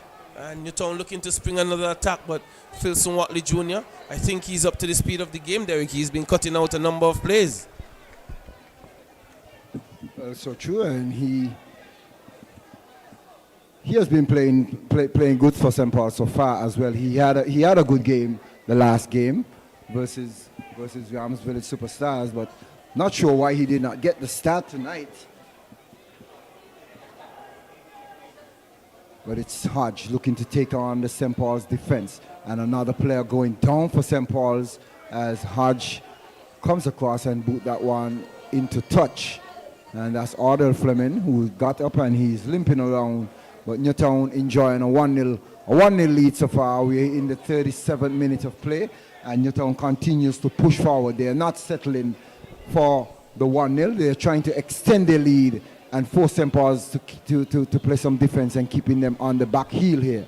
Well, I think they need to get that second goal to get a little bit of a cushion, because as we know, St. Paul's, they're not going to quit. It's Brown for Newtown. Playing this one forward. It's hit wide to Baptiste. Very long. Would he able to control? The bounce undid him, and it goes into touch. But it wasn't a bad idea. He was alone down that right channel. No one was covering him. Thomas was not close by. But Newtown showing the right intention here.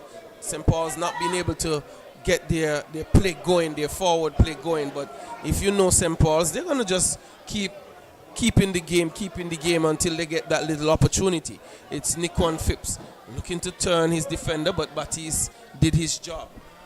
And we see a switching play, Derek, between Phipps and Malik Clark, one going right, one coming left. But Kito Freeman, he's out on the right side, and Malik now is playing through the middle. And those switches continue to happen for St. Paul's. Well, it's good when you can switch up things. You give the defense a different look, and you try to separate yourself and try to come from the back. As we know, Freeman, he tries to play from a wide position at times where he can sneak in on the back of the defense. But it's Thomas looking to play to Kalanji. Kalanji is muscled off of the ball here by Baptiste.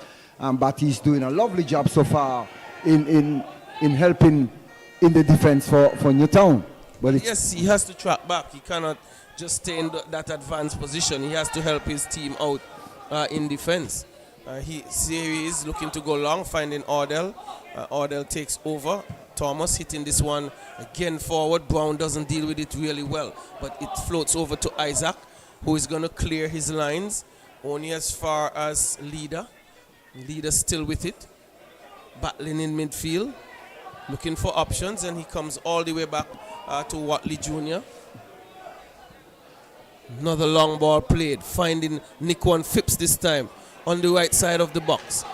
Has Saunders defending, but is he tripped? No. He's still with it. Finds Kito Freeman. Trying to play in Phipps. A tackle comes in.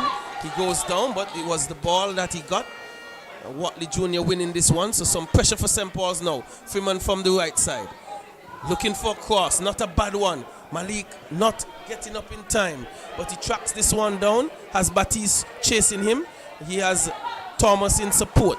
Thomas with the ball now, he comes all the way back to Petrus Williams. They're looking to mount another attack in St. Paul's. This one cleared by Brown, only as far as Bergens. Bergens gets it onto Hodge, but Bergens picks up again. He's finding Mitchum. Mitchum playing in Batiste down the right side. He has a bit of space. Petrus coming to cover. Clips it on the inside, but Ordell cuts that one out. He deals with it easily, and he goes back to Alves. But the goalkeeper for Newtown, Francis, he's now down and needing some attention, Derek. Well, Novels, it seems as if all the goalkeepers in the Premier Division, all of them have a textbook in terms of when to go down on the field of play. We have seen this over and over for all these goalkeepers, and they have been carrying out this going down thing quite a while now. Well, is it that? Well, I know it usually happens on the back end of the game when it's almost over, but we are seeing it very early in this game. Is it that they're carrying injuries? All of them have some form of slight injury? Well, I must say maybe injury in the mind. In the mind. The injury is in the mind. The injury. As I told you, I spoke to one keeper and asked him, you did say. What's the problem with you? Why you keep going down all the time? And he said, nothing. Nothing. I'm not carrying an injury, but you know, I do that from time to time to give my players a break, or to give myself a break to get back into the game. Well, you know, it's very hot, so maybe it's even more strategic now. But long ball being played by St. Paul's, and it goes all the way through to Francis, who plays with his feet, inviting the attacker to come, knowing he has it covered. Newtown up 1-0. We're in the 42nd minute of play, and I imagine we'll have some extra time in this one. Couple of injuries and so forth, but it's Malik Clark down the left side for St. Paul's. He checks. Batiste doing a good job on him, but he gets it back. It's Malik. He flicks this one over, but he's still trying to run on. But good work by Brown, who continues to work hard for St. Paul's. Cho comes in. It's Kalonji touching this one back for Nikon Phipps, but cleared by St. Paul's. Mitchum picks it up, touches it on to Bergens, but Alves is quick onto it, and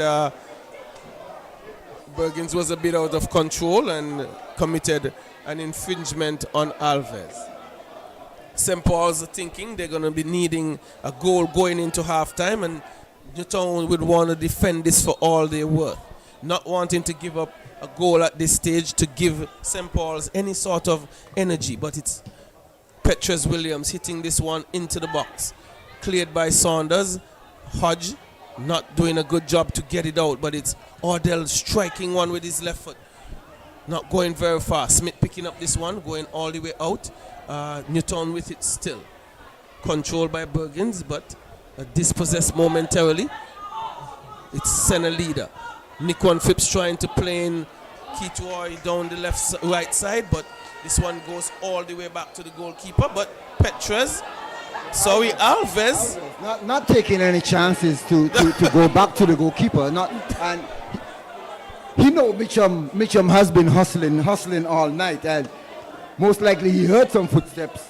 I'm not sure if he miskicked that one, but it was a poor pass back by Alves. He played that one very, very wide, not taking any chances to go back to the goalkeeper. The footsteps might have been in his mind as well. There was no one close to him. Well, as I said, he know Mitchum has been on his tail all night in terms of hustling him down, and Alves with a poor decision there to play that one out. Quite sloppy, but it's Newtown with it. They would want to make good on the errors from St. Paul's, but it's Brown coming all the way back to Brown. That's his brother. Right, brothers, quite a number of brothers in these teams. But this one not out of danger yet. Newtown still with it.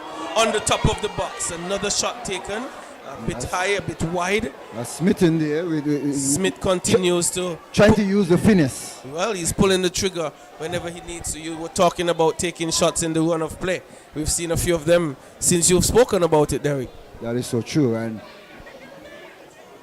But it's Newtown. David with the ball. St. Paul's have not been able to get much passes in the midfield. We have seen Kalonji disappeared somewhat, but it's Newtown in possession. Going on the left side, finds Smith with the ball. Smith goes back to Isaac. Isaac to Saunders. Saunders checks.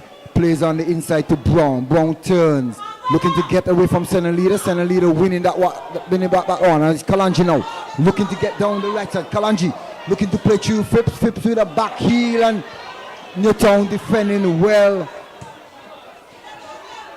But that one is flicked on by Clark. Heads going up, and it's a handball, and the referee does not see that one, and Freeman putting that one. But the flag going up on the eastern side for an offside there, perhaps on Freeman. Malik Clark getting away with that handball there, Norval. Yes, it was an obvious handball, but I think he was on the opposite side of the referee. But I think the assistant should have picked that up, and he didn't. But we have just seen an indication of 3 minutes extra time to this half. Newtown up 1-0. St. Paul's not being able to assert themselves in this game the way they usually do. But Newtown playing the better football at the moment. Not just because they have the goal, but they have been attacking well. But here is Ordell. Ordell hitting this one long. Keto Freeman not on the same page, and this one going into touch. I think Newtown has been defending fairly solidly as well, Derek. Yes, and they have not able to let St. Paul's into this game as yet. We have seen a little daylight for St. Paul's, but not much. They have been able to keep Kalonji quiet. They have been able to keep Freeman quiet. And we have seen a lot of dispossessed passing and stuff like that from within Ordell and other players playing out from in the back.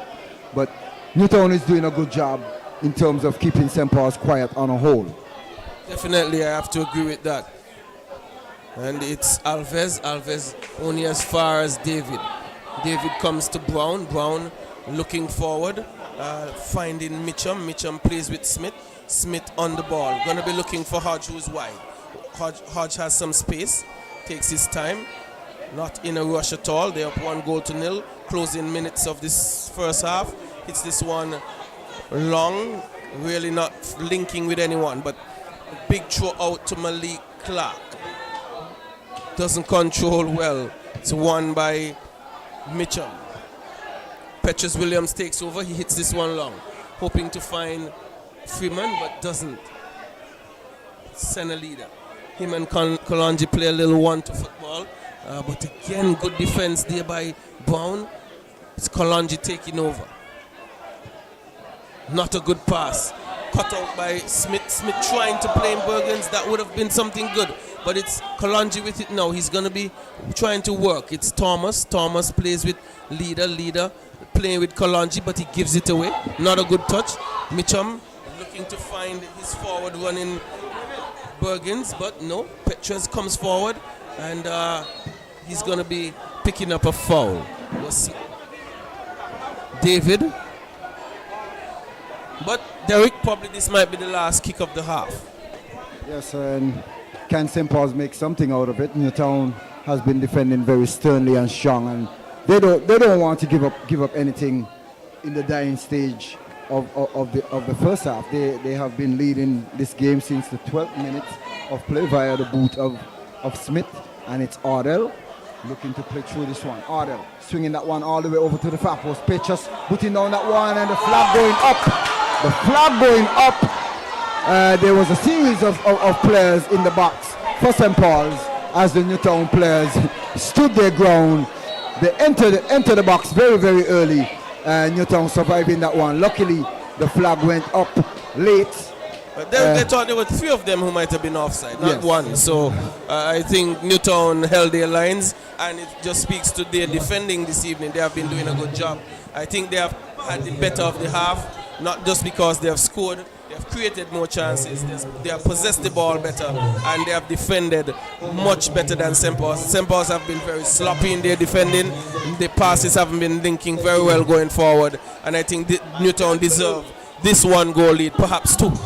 Yes, most definitely. But they have been more energetic than St. Paul's. We know St. Paul's usually will bring that energy, but for some reason, St. Paul's is looking a little low on energy. Not sure. Perhaps missing the energizer bunny in Omar Francis? Well, we will see if they can energize themselves as they go into the dressing room. So we'll take a break. Newtown leading this encounter so far, 1-0. They need these 3 points and need it badly.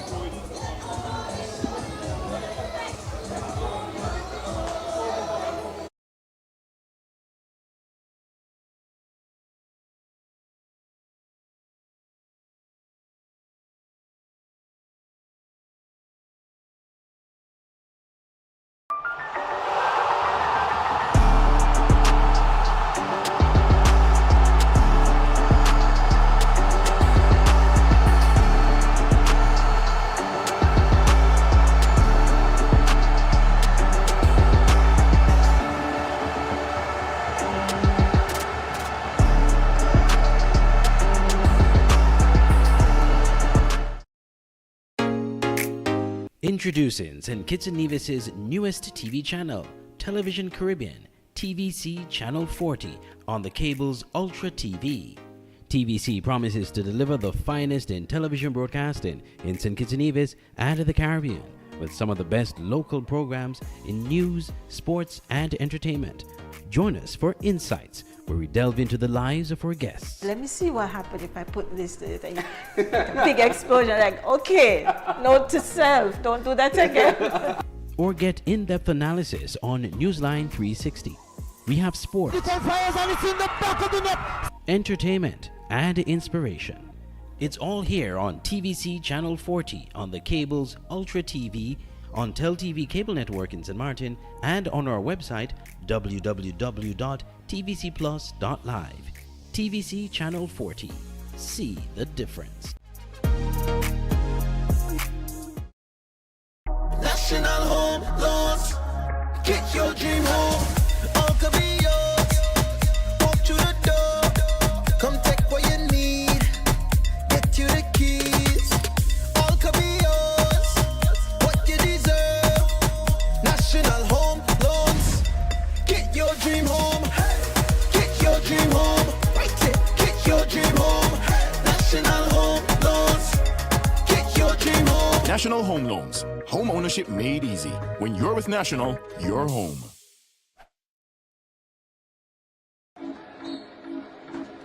The SKNFA loves football.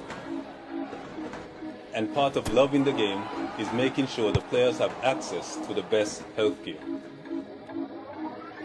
Never before has the association taken such a big step in looking out for our players. That's why our partnership with SKBMRI is vitally important. This is an essential step towards better and faster player recovery. At SKBMRI, you benefit from world-class diagnostics and equipment built for top athletes and suited for everyone. Located in St. Kitts, it's easy to schedule an appointment. You can also look forward to amazing customer service from professionals who truly care about your health and recovery. We want you back in the game as soon as possible and fully recovered. SKB MRI has been essential to my health as a player. Their services are the finest. SKB MRI helps me to get back on the field quickly and safely. Because, as I said earlier, we at the SKNFA, we love football. SKB MRI. Your health can't wait. Own your own, ooh yeah. Build your future today. Let Own Mortgage show you the way. Own your family, your home, build it with pride. National Bank is right here by your side. With every step, with every loan. National Bank helps you find your own, ooh yeah. Build your future today. Let Own Mortgage show you the way. Own your own.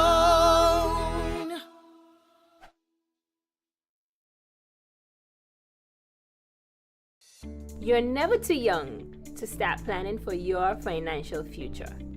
That's why I decided to visit National Caribbean Insurance to speak with one of their friendly sales agents. Here at NCI, we strive to ensure customer satisfaction by choosing the right policy for you. Don't wait until it's too late to apply. Make an appointment to see a sales agent. Visit us today. We serve, we protect, we satisfy. That's NCI.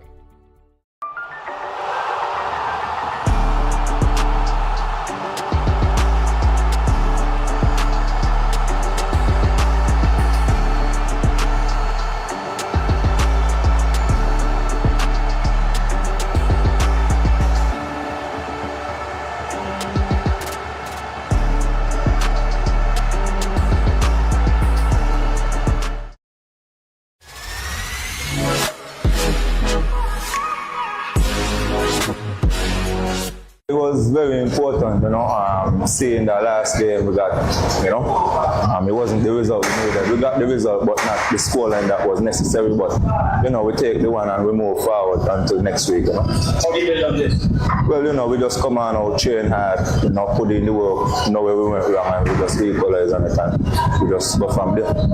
Is there pressure on the team to get good results, especially after what happened last week Sunday? Well, yeah, because, it's down to 4 now, so everybody wants to make it into the final 4, try to win the cup, so, it's just for us to build on what's happening now, So is it fair to say then that every game is like a cup final? Yes, surely. What's the mentality of the team? I mean, the players, are they up for the task? Yeah, we just have to stay positive and, keep a good energy around the camp, But, yeah, we'll be good from here, no doubt.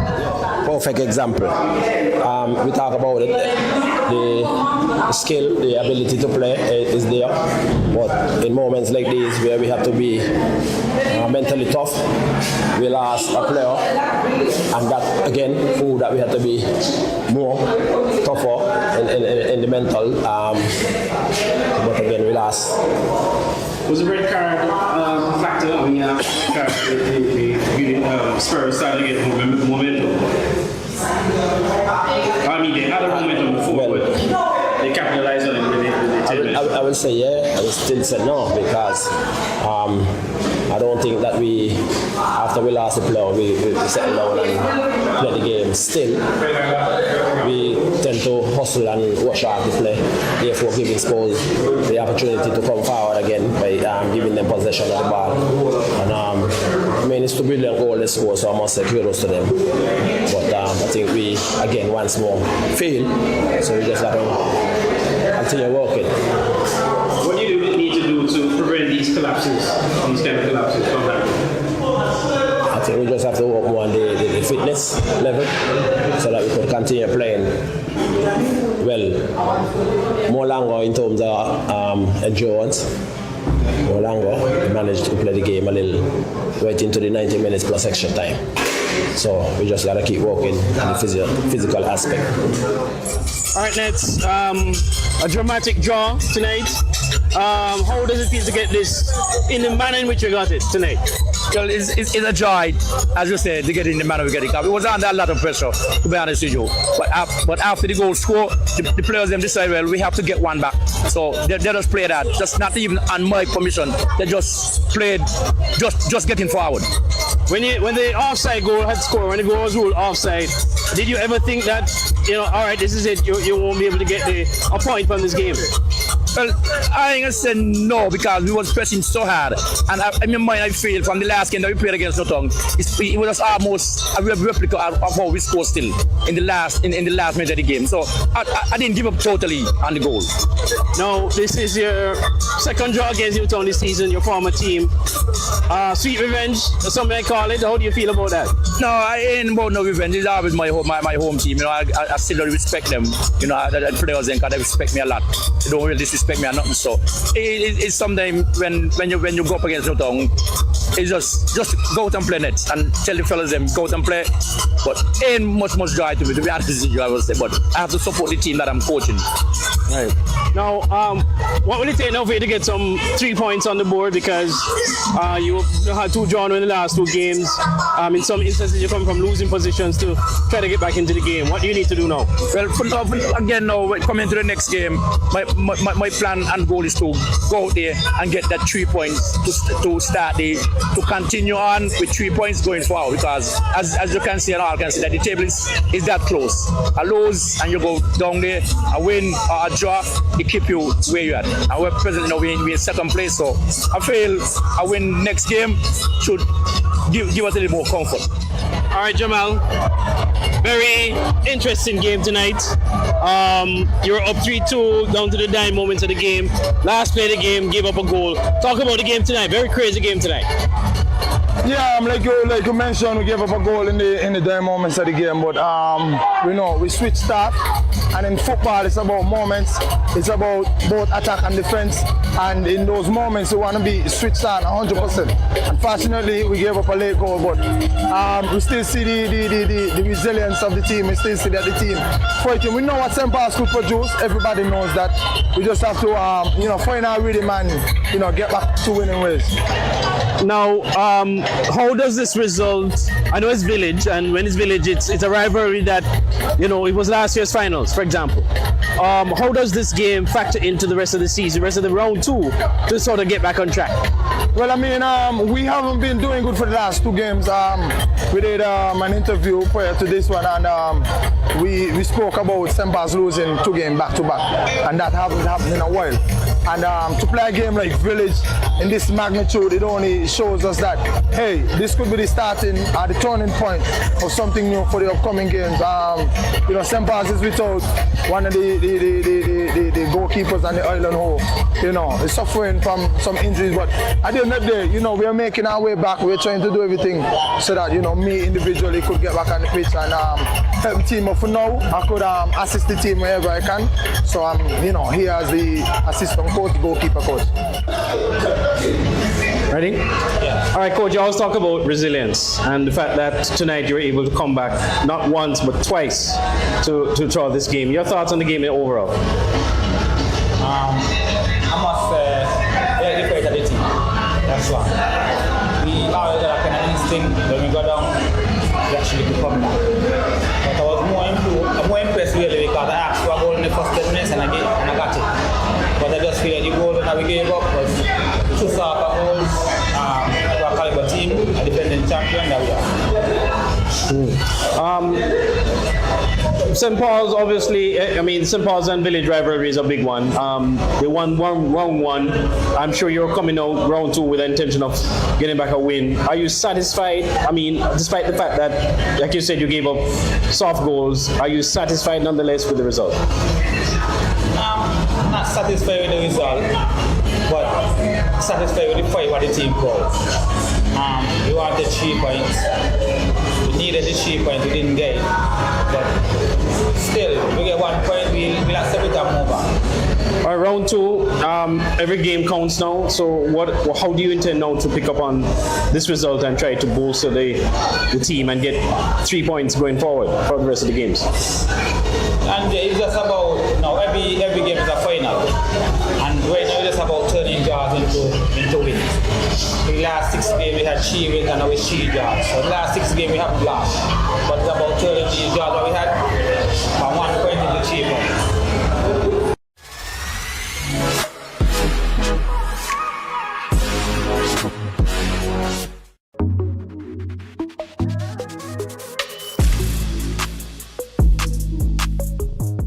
Late goals, late drama in several matches of the National Bank Group of Companies Premier League this past weekend, with teams rescuing a point from losing positions.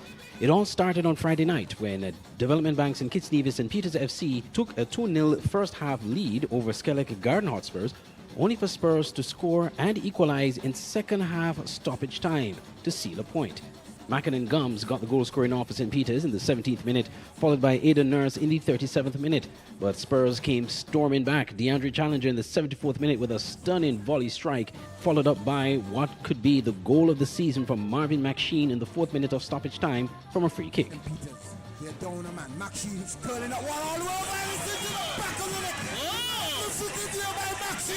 Coach George Yellowman Isaac of Spurs reiterated his team's never-say-die attitude for the relentless effort to draw the match.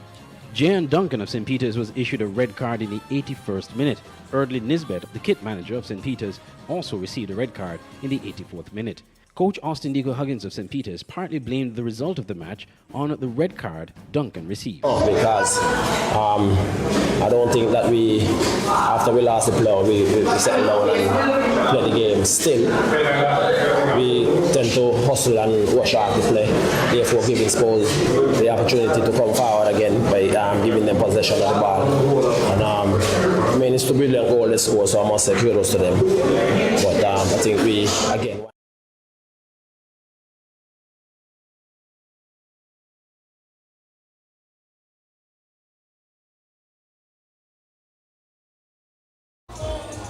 we welcome you back to Warner Park. We're about to get the second half started.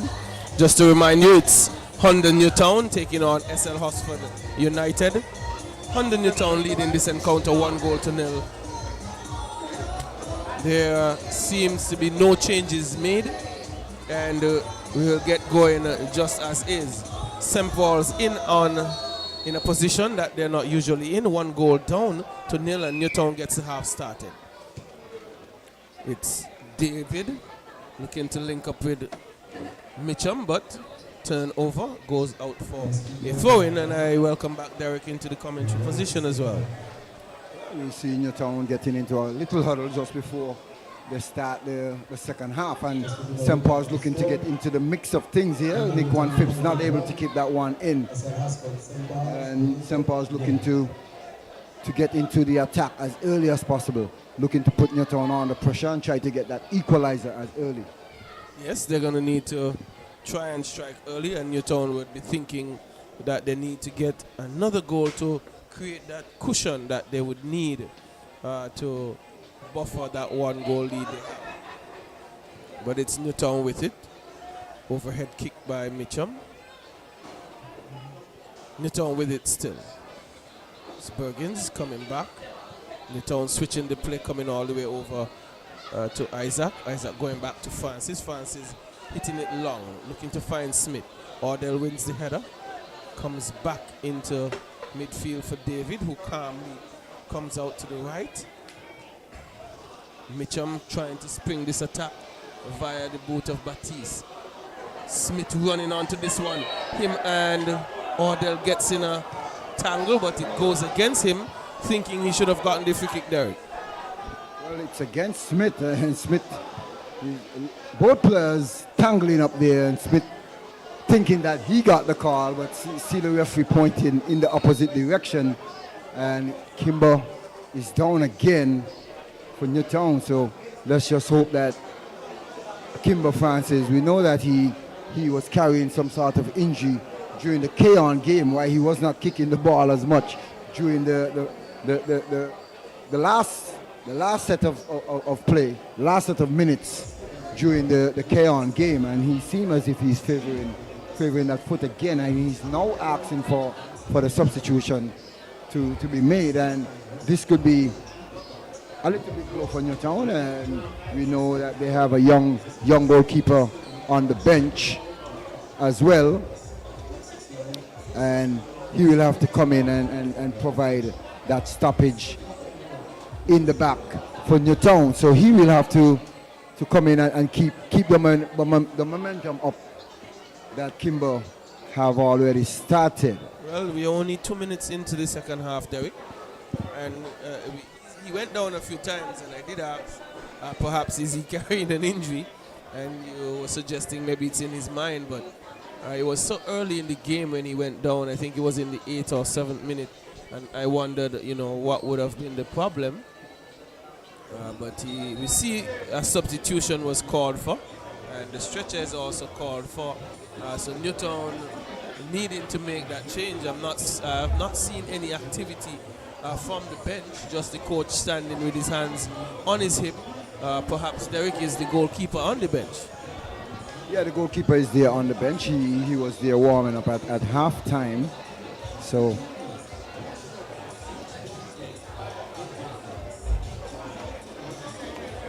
let's hope that Newtown does not bow their head. They have to remember that they're leading this one 1-0, and they have to continue in being excellent in the field of play, as they will be making a goalkeeper substitution. Yes, and it has to be something serious for Francis to be going out. And see Newtown getting in a huddle. St. Paul's has been in their huddle a little while, trying to find the spark that they need. And Derek, here comes the change now. Number 1. That's Ashawn Maynard. The second goalkeeper, the under-20 goalkeeper, national goalkeeper. So Ashawn has his work cut out for him. He has big boots to fill here in Oval. Well, it's a big game. It's an important game for Newtown. They're leading this encounter 1-0 and we want to stay in the lead here. St. Paul's might be saying, well, change of goalkeeper might be an opportunity to break the momentum, to break the confidence of the defense for St. Paul's, but Ashawn Maynard makes his entrance to this game, and he has lots of work to do, Derek. He have a whole half, as you said. This half just started, just some 5 minutes gone into the second half. So Ashawn has to get into the mix of things as early as possible. His defense has to provide that support as well, and he has to be great in goal to keep this game at 1-0. On the other hand, Newtown have to try and extend their lead.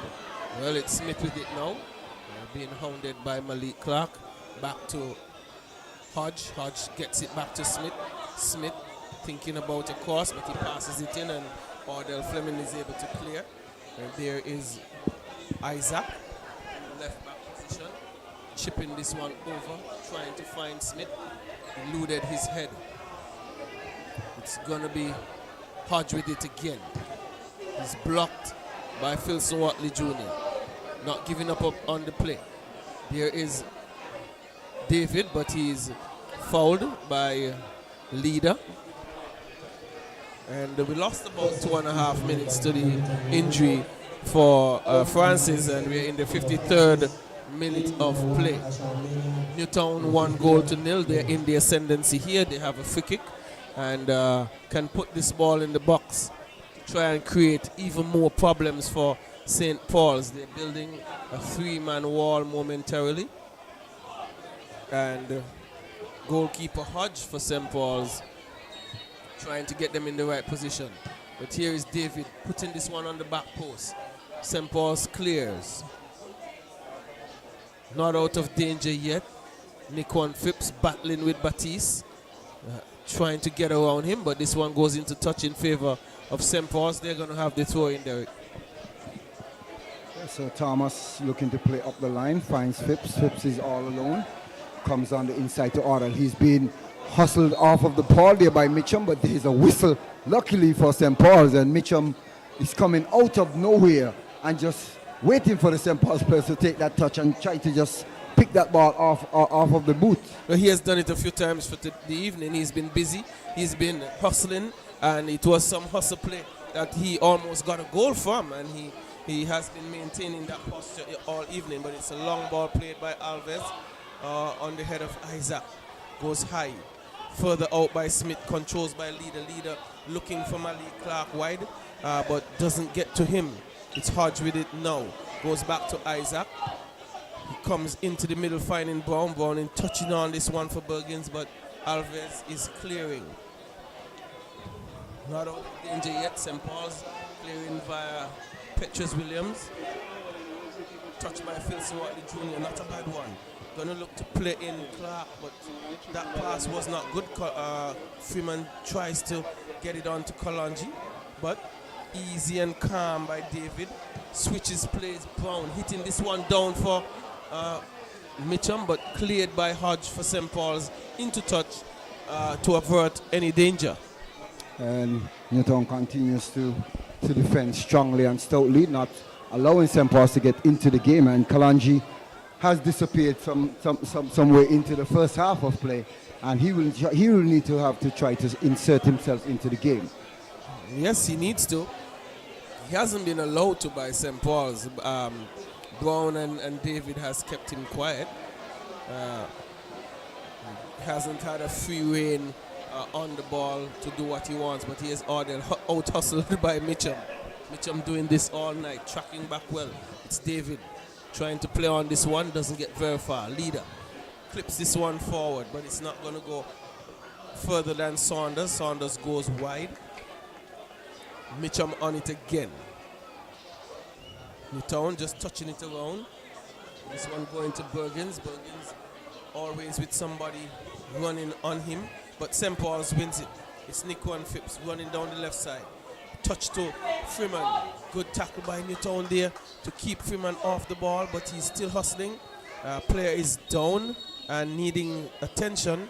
Johnny David is holding down. his It face. seems as if he got a boot from Freeman in the face as he let go of that tackle. It was a good timely tackle as Freeman was looking to either tee it up or make that pass, a forward pass, and David getting touch somewhere in the face as referee Sanchez Bass was on the play and decided to just stop play, bring the game to a halt and allow the physio to come on to bring some attention to David. Yes, it was a timely tackle. St. Paul's were building a nice little attack there, but he interrupted it at the right time. And Derek, I've seen a few games for Newtown, and there were times their defense had been sloppy, poor decision making. We haven't seen any of this tonight. It's been a good team display in defense.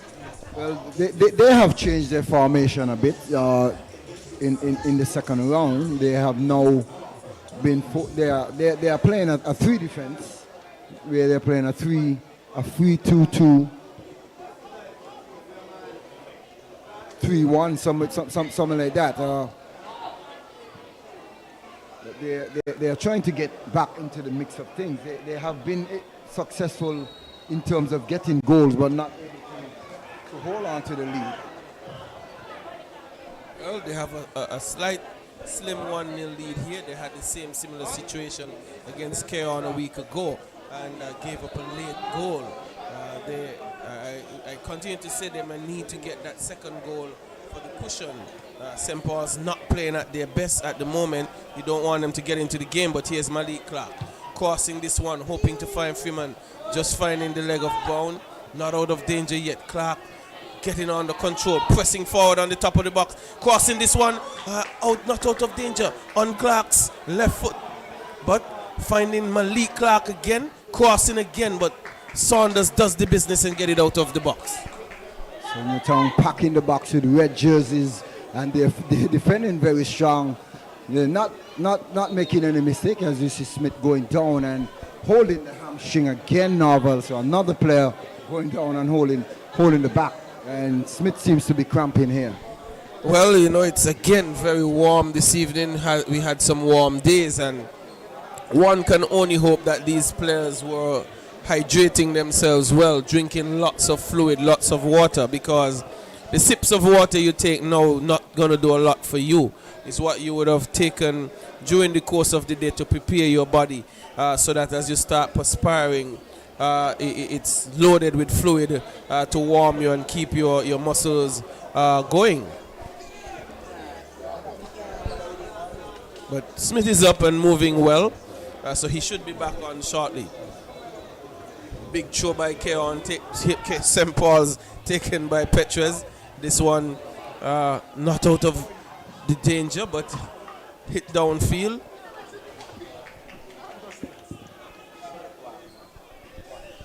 One goal to nil under Newtown, leading this encounter. 59th minute of play. St. Paul's not looking their best. Hasn't linked up well in their offensive areas. At times sloppy in their defending. And Newtown been the faster, better team on the ball. But here is leader playing in Clark. But good defensive work there by Isaac, clearing danger. St. Paul's continue to try and get themselves in the game, Derek. Well, Smith is back on, so it's even Stevens again, and it's a throw in for St. Paul's as Pet just comes down and looking to play that long throw deep into the box. We'll try to find the head of center leader so he can try to flick it on. Well, they play the short pass, and Petrus looking to swing this one in. Petrus is met there by Mitchum, and Mitchum providing that defensive spurt there. But Mitchum with it now. Looking to play through Bergens. Bergens looking to find back Mitchum. Mitchum with the ball. Mitchum have Batiste open on the right side. Batiste with a bad touch. And there's a high foot by Thomas. Well, the call going against Newtown. Well, I think because the ball got away from Batiste, Derek, he may have stuck that leg out. It's just that he came up on the wrong end of that challenge. So the referee may have gotten it correctly. It's just that he went down. But I think his heavy touch let him down there.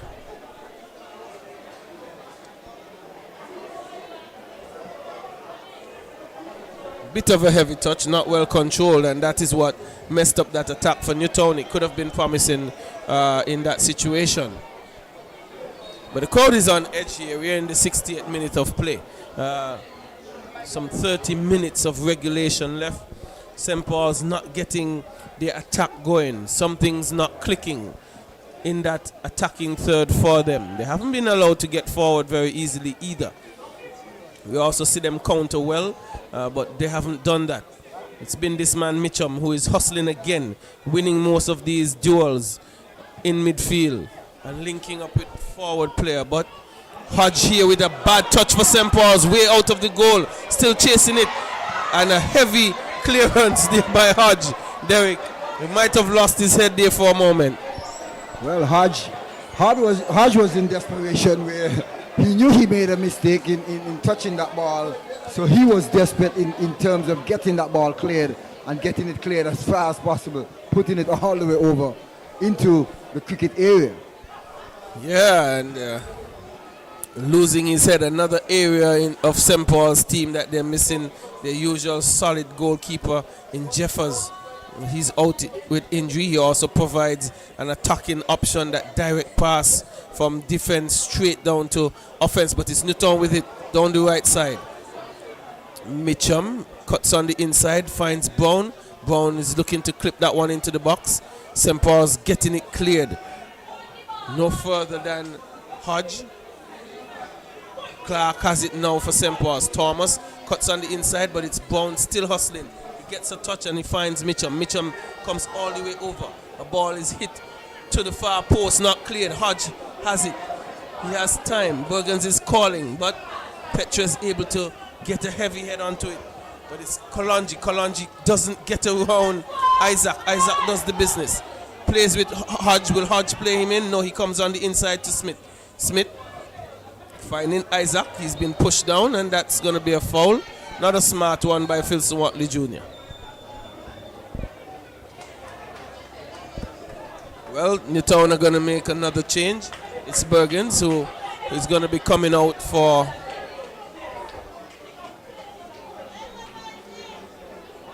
what's it, number 24, Smith, Derek, who is coming out, and the number 17 who is going in.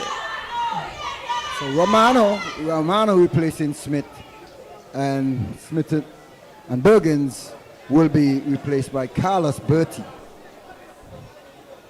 And the number 17, who is that again? That's Romano. That's Romano Gums. It's going to be Gums, okay.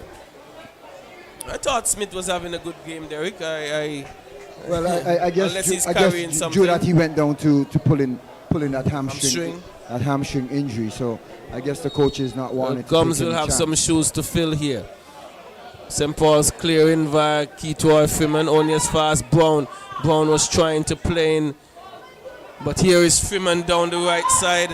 The bounce undid him, still battling for it, and he gets the foul. Derek, it's a crucial time in this game. Carlos being an attacking substitution, hoping that he could get that second goal to get the cushion.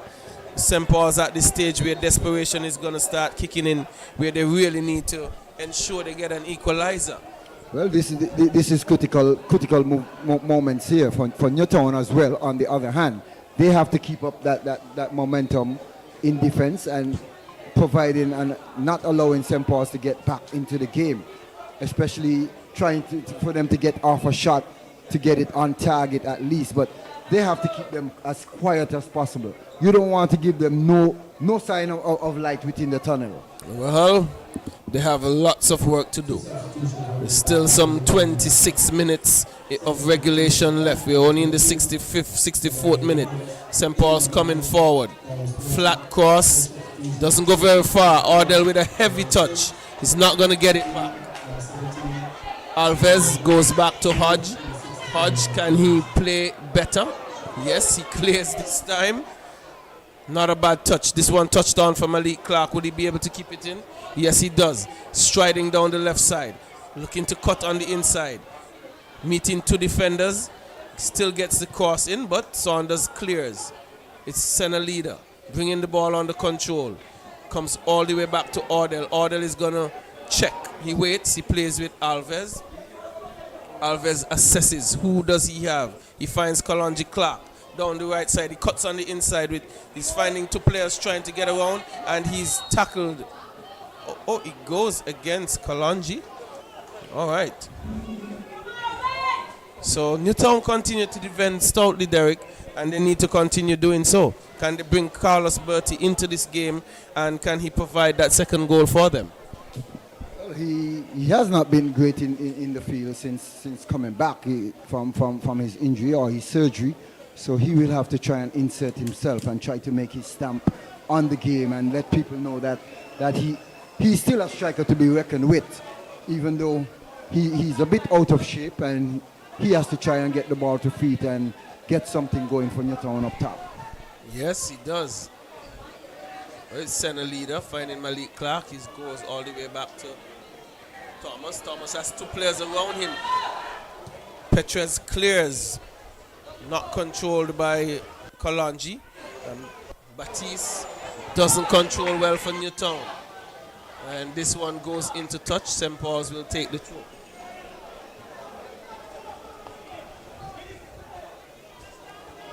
Both teams not controlling the ball well at this stage of the game. Can St. Paul's find an equalizer? They need to. Newtown will be thinking about the getting that cushion. But it's Batiste down the left side. He has support. He tries to find Bertie. Kalonji picks it up. Goes all the way back to Petres, who is looking to be the architect of this attack. Here's Ordell. Ordell with a long ball looking to find Nikon Phipps on the right side. Good switch of play. Phipps controls, but he's dispossessed by Jabari Isaac, who has been doing a good job all evening. He has been doing a pretty good job for Newtown. The defense has been holding up and playing within good sequence in terms of closing down and when to attack, when to jockey. But it's a throw-in for St. Paul's. We are just about in the 68th minute of play. Long ball played over. Newtown putting that one out. Picked up by Mitchum. Mitchum looking to put that one back. Ordell with a long ball over, put by Saunders. Saunders has been providing that aerial defense for Newtown, and he has been doing well so far. But it's Romano. That one is deflected off of him and goes out for a throw-in for St. Paul's. Petres will look to throw this one as deep as possible, Novel. Yes, Petres picks it up. Long throw into the box. Cleared by Newtown. Finding Ordell. Ordell goes wide to Petres again, who's going to try to supply a better cross this time. Yes, finding the head of Clark, but not dealt with by young Maynard, and he got it on the second attempt, Derek. Is that nerves or just too casual? Well, I guess nerve. That is his very first touch of the game, and we see Maynard diving to his right, collecting that ball and not clean, and that one coming back across the face of the goal. Luckily, there was not Freeman lurking around. You know, usually Freeman always pouncing on those balls, but Maynard having to get down and dive onto that one, and he seems to be injured a bit, but Maynard can't afford to go down right now or be down. I don't think there's a third goalkeeper on the bench, but the goalkeeper coaching Manaras. Well, though I don't see his name on the team sheet, so he wouldn't be able to help. But we hope that Maynard is okay. France is already going out with an injury, but he's been helped to his feet. I think he's okay. He can't be that fragile.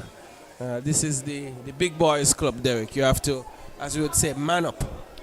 Well, I think a bit of nerves had Maynard there a bit, but St. Paul's looking to make a double substitution. Phipps will be coming out, and the number 21 will be going in for St. Paul's. Not seeing that number on the team sheet though.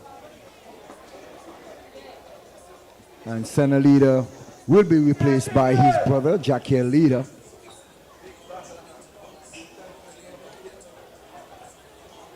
It's no number 21 on the team sheet. There are two names without numbers. There's Kalonji Maynard and Warner, so perhaps it's one of the two. Not sure.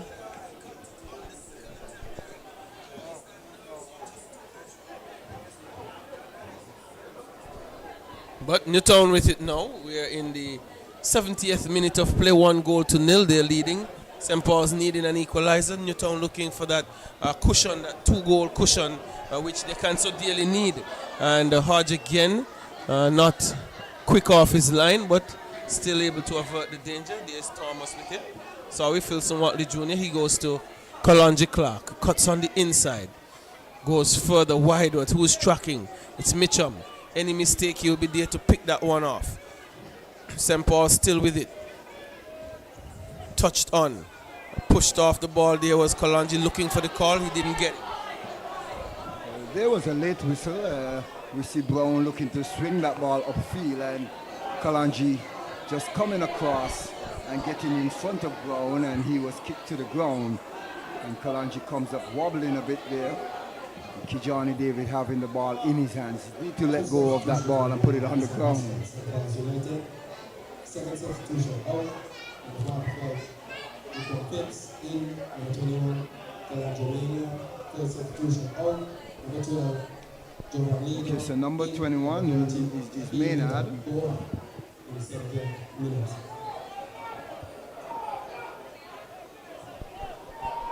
So it's Maynard who came in for Phipps, and Jackiel came in for center leader. But it's both Freeman and Kalonji standing over this one. Kalonji hitting a flat one. Newtown clearing now, only as far as Ordell, and that one goes into touch again. St. Paul's having a bit of pressure here on Newtown, but Newtown defending well, defending stoutly. They haven't been broken, they haven't been cut apart, as we would have seen a couple of times earlier in the league. They seem to have gotten their defense organized, Derek, and playing as a unit. But St. Paul's, they are going to look to try and breach this defense. Cho coming back to Thomas. Petres with it now. Good cross in.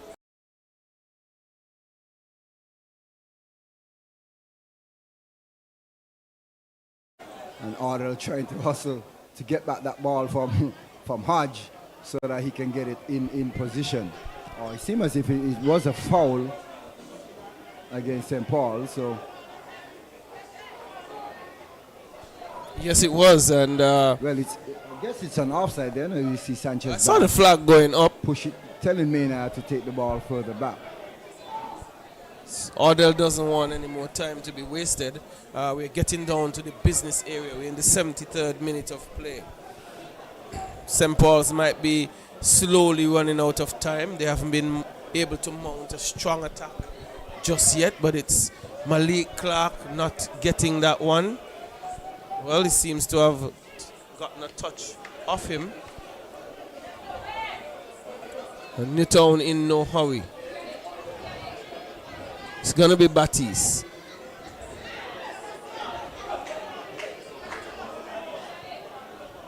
Carlos Bertie not controlling.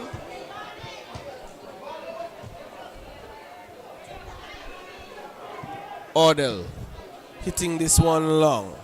Joseph Saunders gets it back to his goalkeeper. Getting to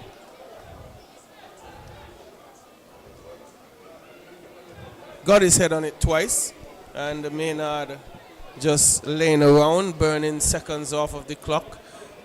Saunders asking him to get the ball downfield. It's kind of too early to try and waste time. Finds the head of Ordell. Ordell getting it to Kalonji. Kalonji pushed off the ball by Isaac, defending him well all evening. It's Batiste with it. Has Ordell in front of him. Alves with the head. Again, Malik Clark misses the head, but picked up by Batiste. Batiste down the left side. Fouled by Kalonji.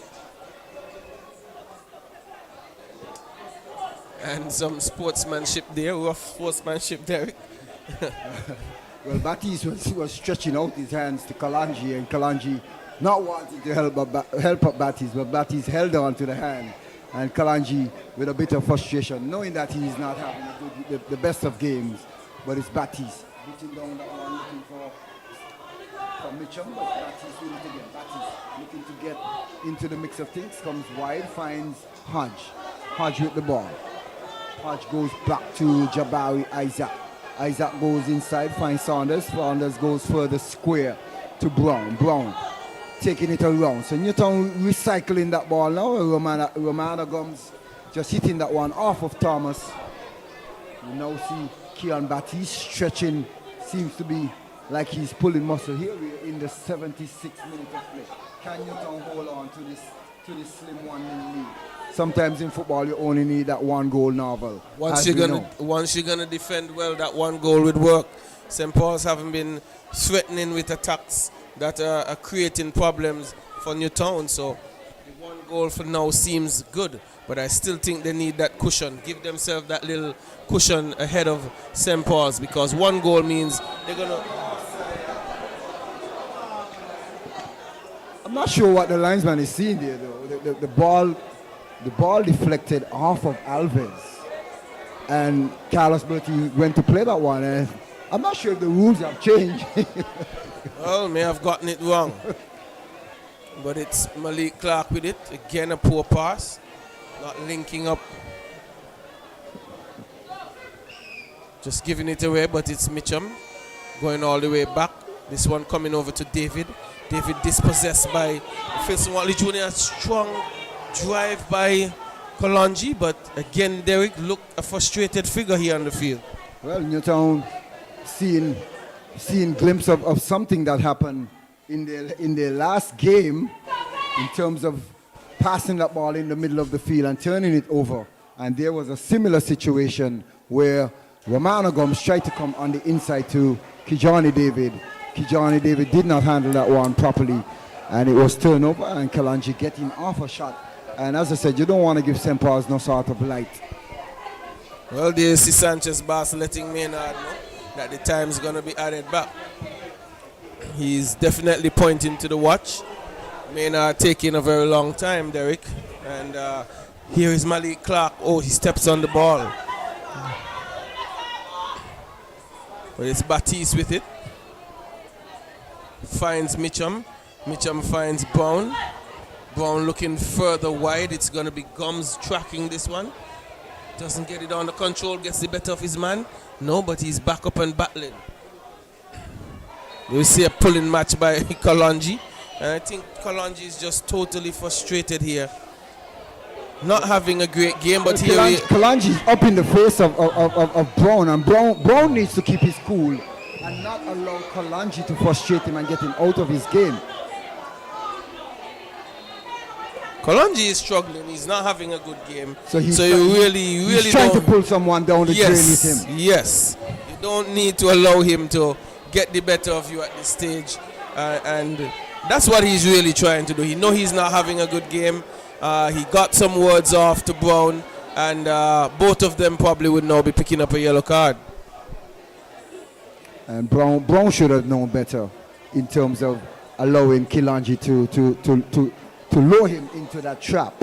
I mean, all Brown had to do just stood his ground. He got the foul off of Kalonji. Just allow Kalonji to just talk. He's just talk.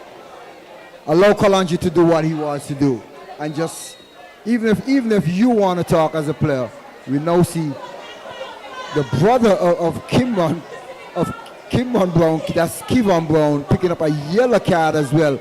So the Newtown players are losing it a bit here.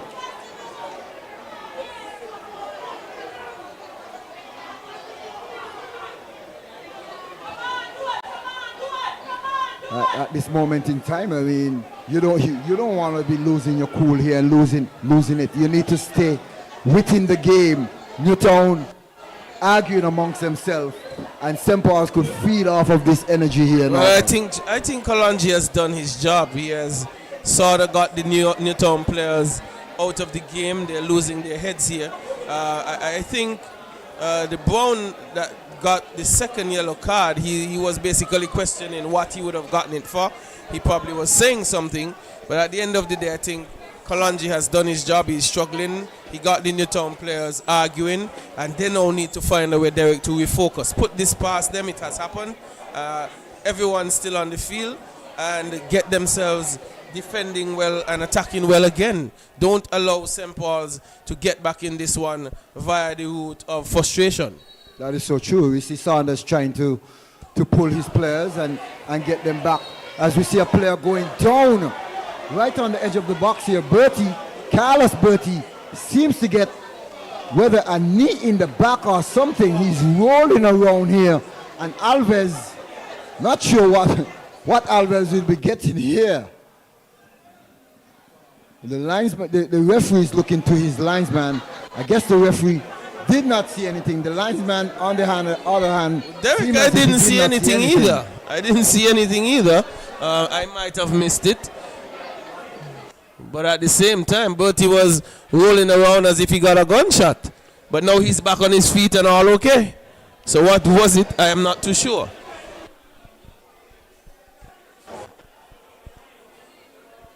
Well, the flag is up for substitution.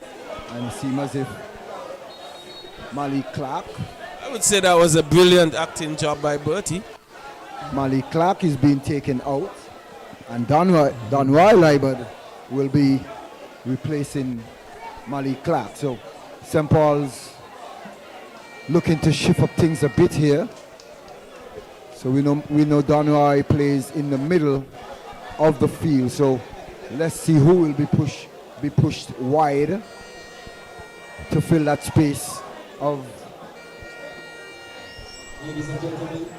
Malik.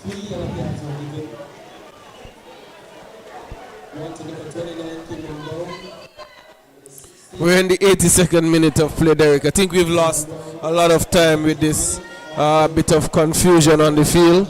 But Newtown with a free kick in a really, really good position here. Hodge, to me, who hasn't been most settled in goal this evening. And he's going to have to ensure that he gets his wall well set and try to keep out this one if St. Paul's are going to be able to respond. But it's Carlos Bertie who is standing over this one. Mitchum as well is showing some interest. But Bertie seems destined to hit it. He does. It's flat, low. It took an awkward bounce in front of Hodge, but he did the business. Looking to release this one is Hodge. Down the field, high, hard. Finding Keto Freeman. Yes, it takes. That's. I was about to say it would have been a good touch, a good take had he been able to control it, but he did not. 83rd minute kind of just sums up the St. Paul's night for you, Derek. Not clinical, not their professional self, not cutting edge as they have usually displayed themselves here in the park. But more of a sloppy kind of a performance this evening. And Newtown, on the other hand, to me, they have been on top of things, but they still have a one-goal lead that they need to defend, and they have shown the propensity to give up a late goal, especially that one last week against Cayon. That will be in their minds, but St. Paul's here looking to mount an attack, but this one going against St. Paul's. Another player is down and another card will come out, and it will be issued to the number 21 player. That's Calandre Maynard. So Kijani David taking an elbow or a hand to the face, and we know once you throw back that hand and you make contact, that definitely will be a call against you or a card on the other hand. Definitely. So still some work to do in the 84th minute of play. And even though it's not close, very close to the 90, I could assure you we're going to have quite a bit of extra time being played for injuries and other stoppages. Free kick for Newtown. Hit long. Ordell doesn't clear well, but he's fighting to stop it from going for a corner, but unable to do so. And this is a good situation for Newtown at this stage in the game. A good opportunity to try and get the second goal, Derek. Yes, most likely they have to keep pushing. And we see St. Paul's, on the other hand, they're just having an off night tonight. Nothing seems to be clicking, whether in offense or in defense. But Newtown, on the other hand, they have to close that gate. They have to get that second goal and try to close this chapter, not allow St. Paul's to get in this game. Sometimes you see St. Paul's having a bad game and it just take one strike of the boot to just put the ball in the right place for Freeman, for him to just get that touch on goal. Well, Newtown with it now. It's Mitchum. Mitchum floating this one on the back post. It's done while libeled, but taken over by Philson Watley Jr. He's been hounded by Batiste, trying to keep it out for a corner. It's a shielding match here, but this one is Philson Watley Jr. And Batiste stays down.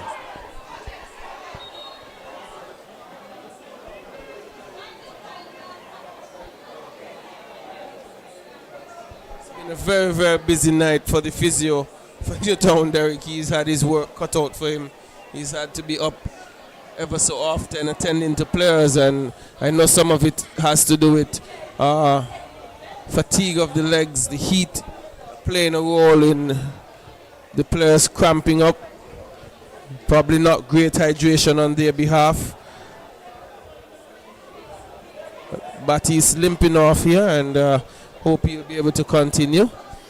Well, Batiste has been putting in quite a bit of work for Newtown on defense. He has been up the field and back down the field, and he has been playing a strong game for Newtown. So let's see if he can finish. Kevon Brown, on the other hand, is providing that defensive strong work there in the middle of the field. So Newtown, they're now into the 87th minute of play, and they will have to continue playing here. They can't afford to lock off. They have to stay in tune with the game and lock with the game. Still a lot of work to do. It's Saunders hitting this one down. Controlled well by Hodge, but doesn't get a good pass. Switch of play here over to Thomas. Thomas hitting it long, cut out by Gums. Newtown with it, taken over by St. Paul's. Petrus Williams looking to make a pass, finds leader. Touch onto Keetoy Freeman, but he's tugged to the ground.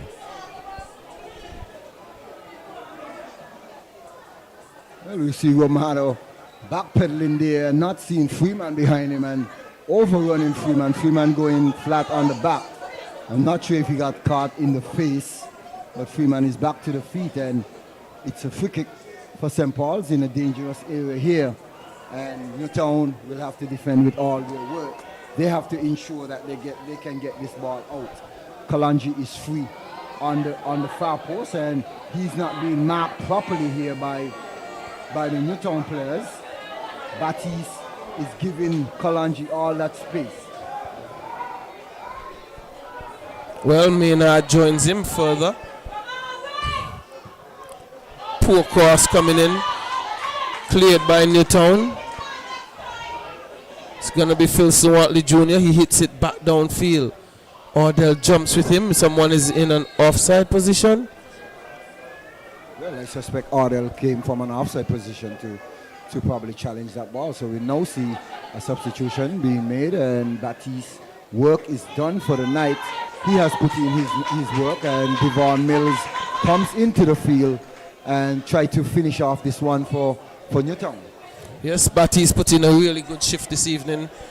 He worked on offense, worked on defense, and he has done his job. Ran his legs off, but it's St. Paul's momentarily with it. It's going to be Kalonji. He hits this one pass. Isaac, who is holding on to him, clips it into the midfield. Saunders clears. Finds Mitchum, the right man to find. He finds Mills, who is wide. Mills comes back to the middle. Touch to Mills again. He has some space, he has some time. Has Mitchum with him. Mitchum playing further forward. Finding Hodge. Hodge coming into the middle. Good move. Finds Brown. Brown goes further. Finds Brown, his brother. Playing it further wide. Cross is coming in. It's blocked. We are now in the 90th minute of play, and I'm certain that we're going to see the indication of extra time here. St. Paul's quietly, slowly running out of time. Newtown still having control of the game. And they have a corner as well, and instructions here being given by the coach for Newtown. David, the man who secures that defense up for Newtown. He again, Derek, for me, always puts in an honest day's work, but it's going to be 7 minutes of added time here this evening. I think that's just about accurate, Derek, for me. We saw goalkeepers going down, players going down on several occasions, and the lucky 7. So lucky for whom it's going to be. Mitchum with it still down that right side, looking more so to burn time off the clock. Newtown not trying, even thinking about getting it into the box, Derek, and I don't think that's smart. They have numbers forward and they could look to get that second goal. Yes, that 7 minutes just gone up, and Kijani David had the chance to play that ball into the box. He had some 3 players lined up in there and should have put in that one. I agree, should have looked to cross that one. Now St. Paul's are going to look to get forward. It's Leader. Ball clipped into the box, cleared by Newtown.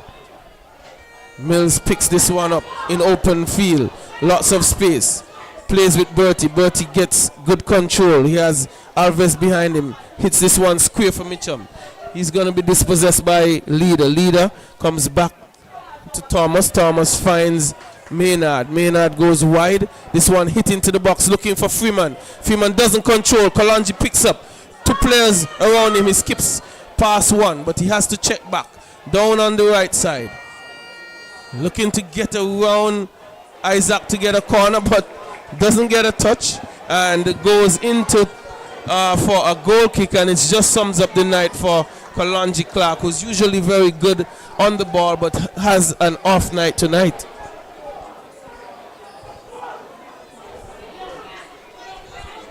He's been struggling. St. Paul's, they have been struggling as well, and Newtown trying to secure this 1 goal lead.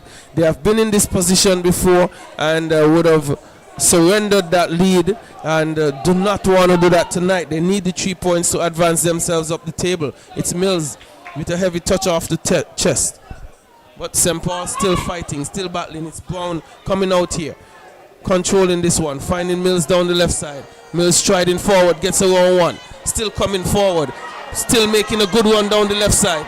Continues to do so, gets on another. A strong tackle here by Jackie Leader. No nonsense sort of a tackle. Philson Watson. Philson Watley Jr. I've been mixing these 2 players up all night, but it was a very good one, Derek, by Mills. Yes, indeed, and rather than passing the ball, he looked to take it right down, and Newtown have to be careful in terms of how they manage this time, and in terms of wasting it or playing as the referee. He's on them in terms of trying to waste time. So they will have to continue to play the game.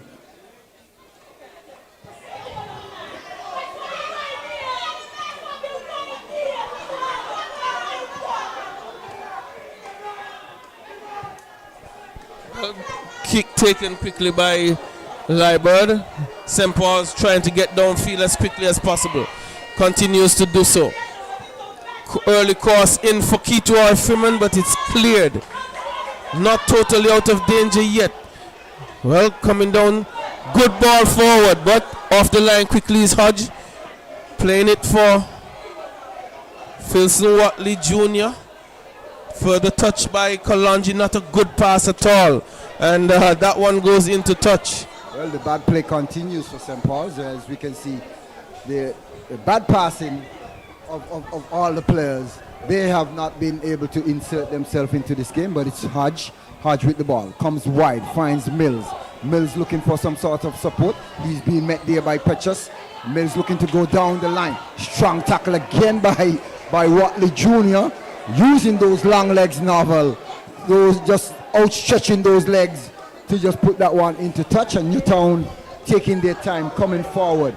They need to continue to push forward and keep St. Paul's under pressure. Well, I think that Mills is doing a brilliant job down the left side. He's been holding the ball up, getting past players, and unlike other players, he's not wasting time, and he's advancing Newtown up the pitch. Well, here's Danwai, but touching it to Mills. Mills has 1-1 to beat. Good step over, cuts on the inside, finds Bertie. Good pass to Bertie, and it's going to be a free kick. Heavy touch on Mills. Mills again doing the business, Derek. Yes, he has been providing a spark since he has come onto the field. He has been very, very attacking mood in terms of taking on the St. Paul's players, not showing any bit of fear in terms of taking them on. Much more attacking than his dad. Dad more of a defender, son more of an attacker. Well, that is so true. Well, he was looking to tee up that one, but he was closed down and passed that ball on the inside to Carlos Bertie, and Carlos Bertie was not able to control properly to try to get that shot off. But nonetheless, Mills winning the free kick for Newtown. Well, but Derek, he just shows the importance of playing the game. He's been getting forward, and he's now created a really good attacking opportunity for Newtown. And the time that's been burning off the clock is to now Newtown's benefit in St. Paul's attacking third. Exactly. So Newtown have to push players forward. They have three players back versus one. I think Mitchum is going to look to hit this one straight to goal. Well, I think they should go to goal rather than trying to go to the corner. I think this will be a bit too early. Going to the corner, you'll probably just waste a 30 seconds or thereabout, and it's a corner kick for Newtown. Well, job done by Mitchum there. More time off the clock. St. Paul's in desperation. They would want to get forward. But what Derek is not a good situation and time for St. Paul's. They haven't gotten a win in probably 4 games now. Lost 2, draw 1, and if they lose this one, it will be another. Well, Bertie seems to have gotten another hit that I didn't see. Well, it seems like he got a knee into the thigh by Freeman, and Bertie coming across, not shielding very strongly, in just exposing himself, not even putting up the forearm to keep off Keto Freeman. And we see all the Newtown players coming across to the corner, and St. Paul's have some 4 or 5 players in the box, and Newtown need to continue to attack. Bertie now going down on the field as he tries to get some attention. So Newtown have to be careful here. The time will be added back on, as we have seen these referees not allowing the players to waste time. We have seen it happen in the Cayon game where Newtown tried to waste time and the referee added back on. Yes, they would. I don't think if it's a situation where Bertie's getting an injury. If I were him, he needs to get off the field and allow Newtown to play. They have been getting the better of this sequence. Someone from the Newtown bench, a player from the Newtown bench must have said something, and Derek, these silly red cards continue to happen. Managas has gotten a red card on the bench. Well, it's a throw-in for Newtown. Mitchum holding it up, trying to get this one off of Danwai Liban. The corner. Definitely won the corner. Again, Newtown outwitting St. Paul's basically here in the latter stages of this game. St. Paul's in utter desperation. Newtown just looking to hold on to this 1-goal lead. And Leader been asked to give that 10 yards. Well, Newtown with it. It's Mitchum just holding off. Looking to shield strongly here. Not wanting to give the ball up, but coming away with his leader. Petrus William has it now. Looking to come forward. Not many options. Wanting to link up with Kalonji, but that's the final whistle. And the big 3 points here for Newtown. And another loss for St. Paul's. Not often St. Paul's have not been able to pick points up here in this second round, Derek. Well, Newtown played a near perfect game here tonight. They came out, they understood what they needed to do, and they came out from the get-go and provided that spark. We saw Mitchum leading from the front by example, setting the tone for his players, where he was out-hustling the St. Paul's players, and St. Paul's going down again. And this is the 5th game St. Paul's have not been able to win. They have drawn 2, and they draw 2 and probably lose 3. So St. Paul's still up in the mix of things though. Even though they have lost and draw, they was so far ahead in the table that they are still in the top 4 despite losing and drawing. So they lost 2 and draw 3? Well, they lost 3 and drawn 1. So they are still on 21 points. And they are on 21 points with Old Wood. And Cayon, they have gone to 23 points. Well, the updated table just been put in front of me. So it's Cayon, Azul Cayon on 23, Old Wood now in second, Derek on 21, St. Paul's on 21, Rams Village Superstars on 19, St. Peter's, they're on 17, Bath United 17. Newtown now have jumped up to 17 as well, even though they're in 7th position. It just shows how tight the table is. And Connery FC on 16, Garden Hotspurs on 11, Trafalgar Stowe Stars, they have not yet taken a point. But it shows it's important how much that 3 point is for Newtown at this stage of the season. Well, they had it, folks. Was a very, very good one. St. Paul's did not bring their A game tonight, but Newtown came with their game plan, and they was all over Newtown. They was all over St. Paul's. St. Paul's have struggled to play against Newtown these past couple of years. They have been very troublesome by Newtown. They have not been able to get over the hump very easily by Newtown, but Newtown holding their grounds tonight and getting that valuable 3 points that they so deserve and so needed. So that goal came in the 12th minute of play via the boot of Smith, and due to the hustle of Mitchum, he provided that offensive spark for Newtown, and Smith was able to put that one beyond Hodge. Am I seeing Keynes on the bench for Newtown? Mem, you mean? Yes. Yes. Mem is back to playing football. Yes, he has been training since the start of the season. I know he's very fit because you always see him running, but yes. I'm just shocked. Mem has to be about 45. Somewhere there about, or maybe just a little lower. Just a little lower. Yeah. I think we would be close in age, but that's interesting that he's still playing. But back to what you were saying, Derek, it was a good display by Newtown. They were confident. They attacked well. Mitchum playing in an advanced role was out hustling the defenders for St. Paul's, and he was getting the job done, getting the ball forward. But Smith had a good strike on goal, got Newtown ahead. St. Paul's, who were not able to string passes together in attack, were second best this evening, and I think 3 points for Newtown was well deserved. Novel question here on the other hand. St. Paul's not able to get into the win column for quite some time. 4 games now. They have been dropping off a bit. Has other teams catch up to speed with St. Paul's?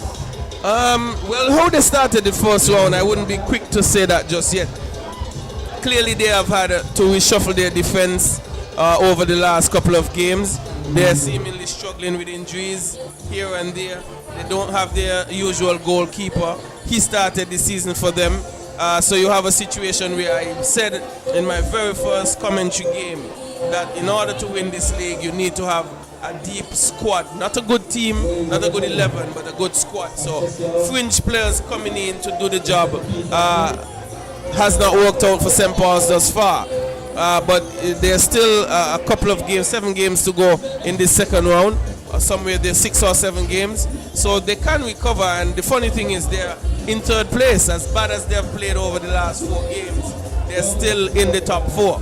So I wouldn't quick to say that they have caught up, but I think this season have been so tight that the moment you start dropping points, you start looking in trouble. But what will happen with St. Paul's, though, Derek, it starts becoming a psychological thing where, boy, we can't win a game. No, we lost against Cayon. They lost to Garden Hotspurs. They drew against Rams Village Superstars, and now they have lost against Newtown. So it's now going to start becoming a mental situation. Yes. If they can get around that, then they're doing good. If not, it might be a downhill situation for them, but I expect them to bounce back. Of course, and they players will have to search themselves and look within themselves in terms of are we putting our best foot forward for the team or for the club. So whatever they're not doing, they will need to get that done.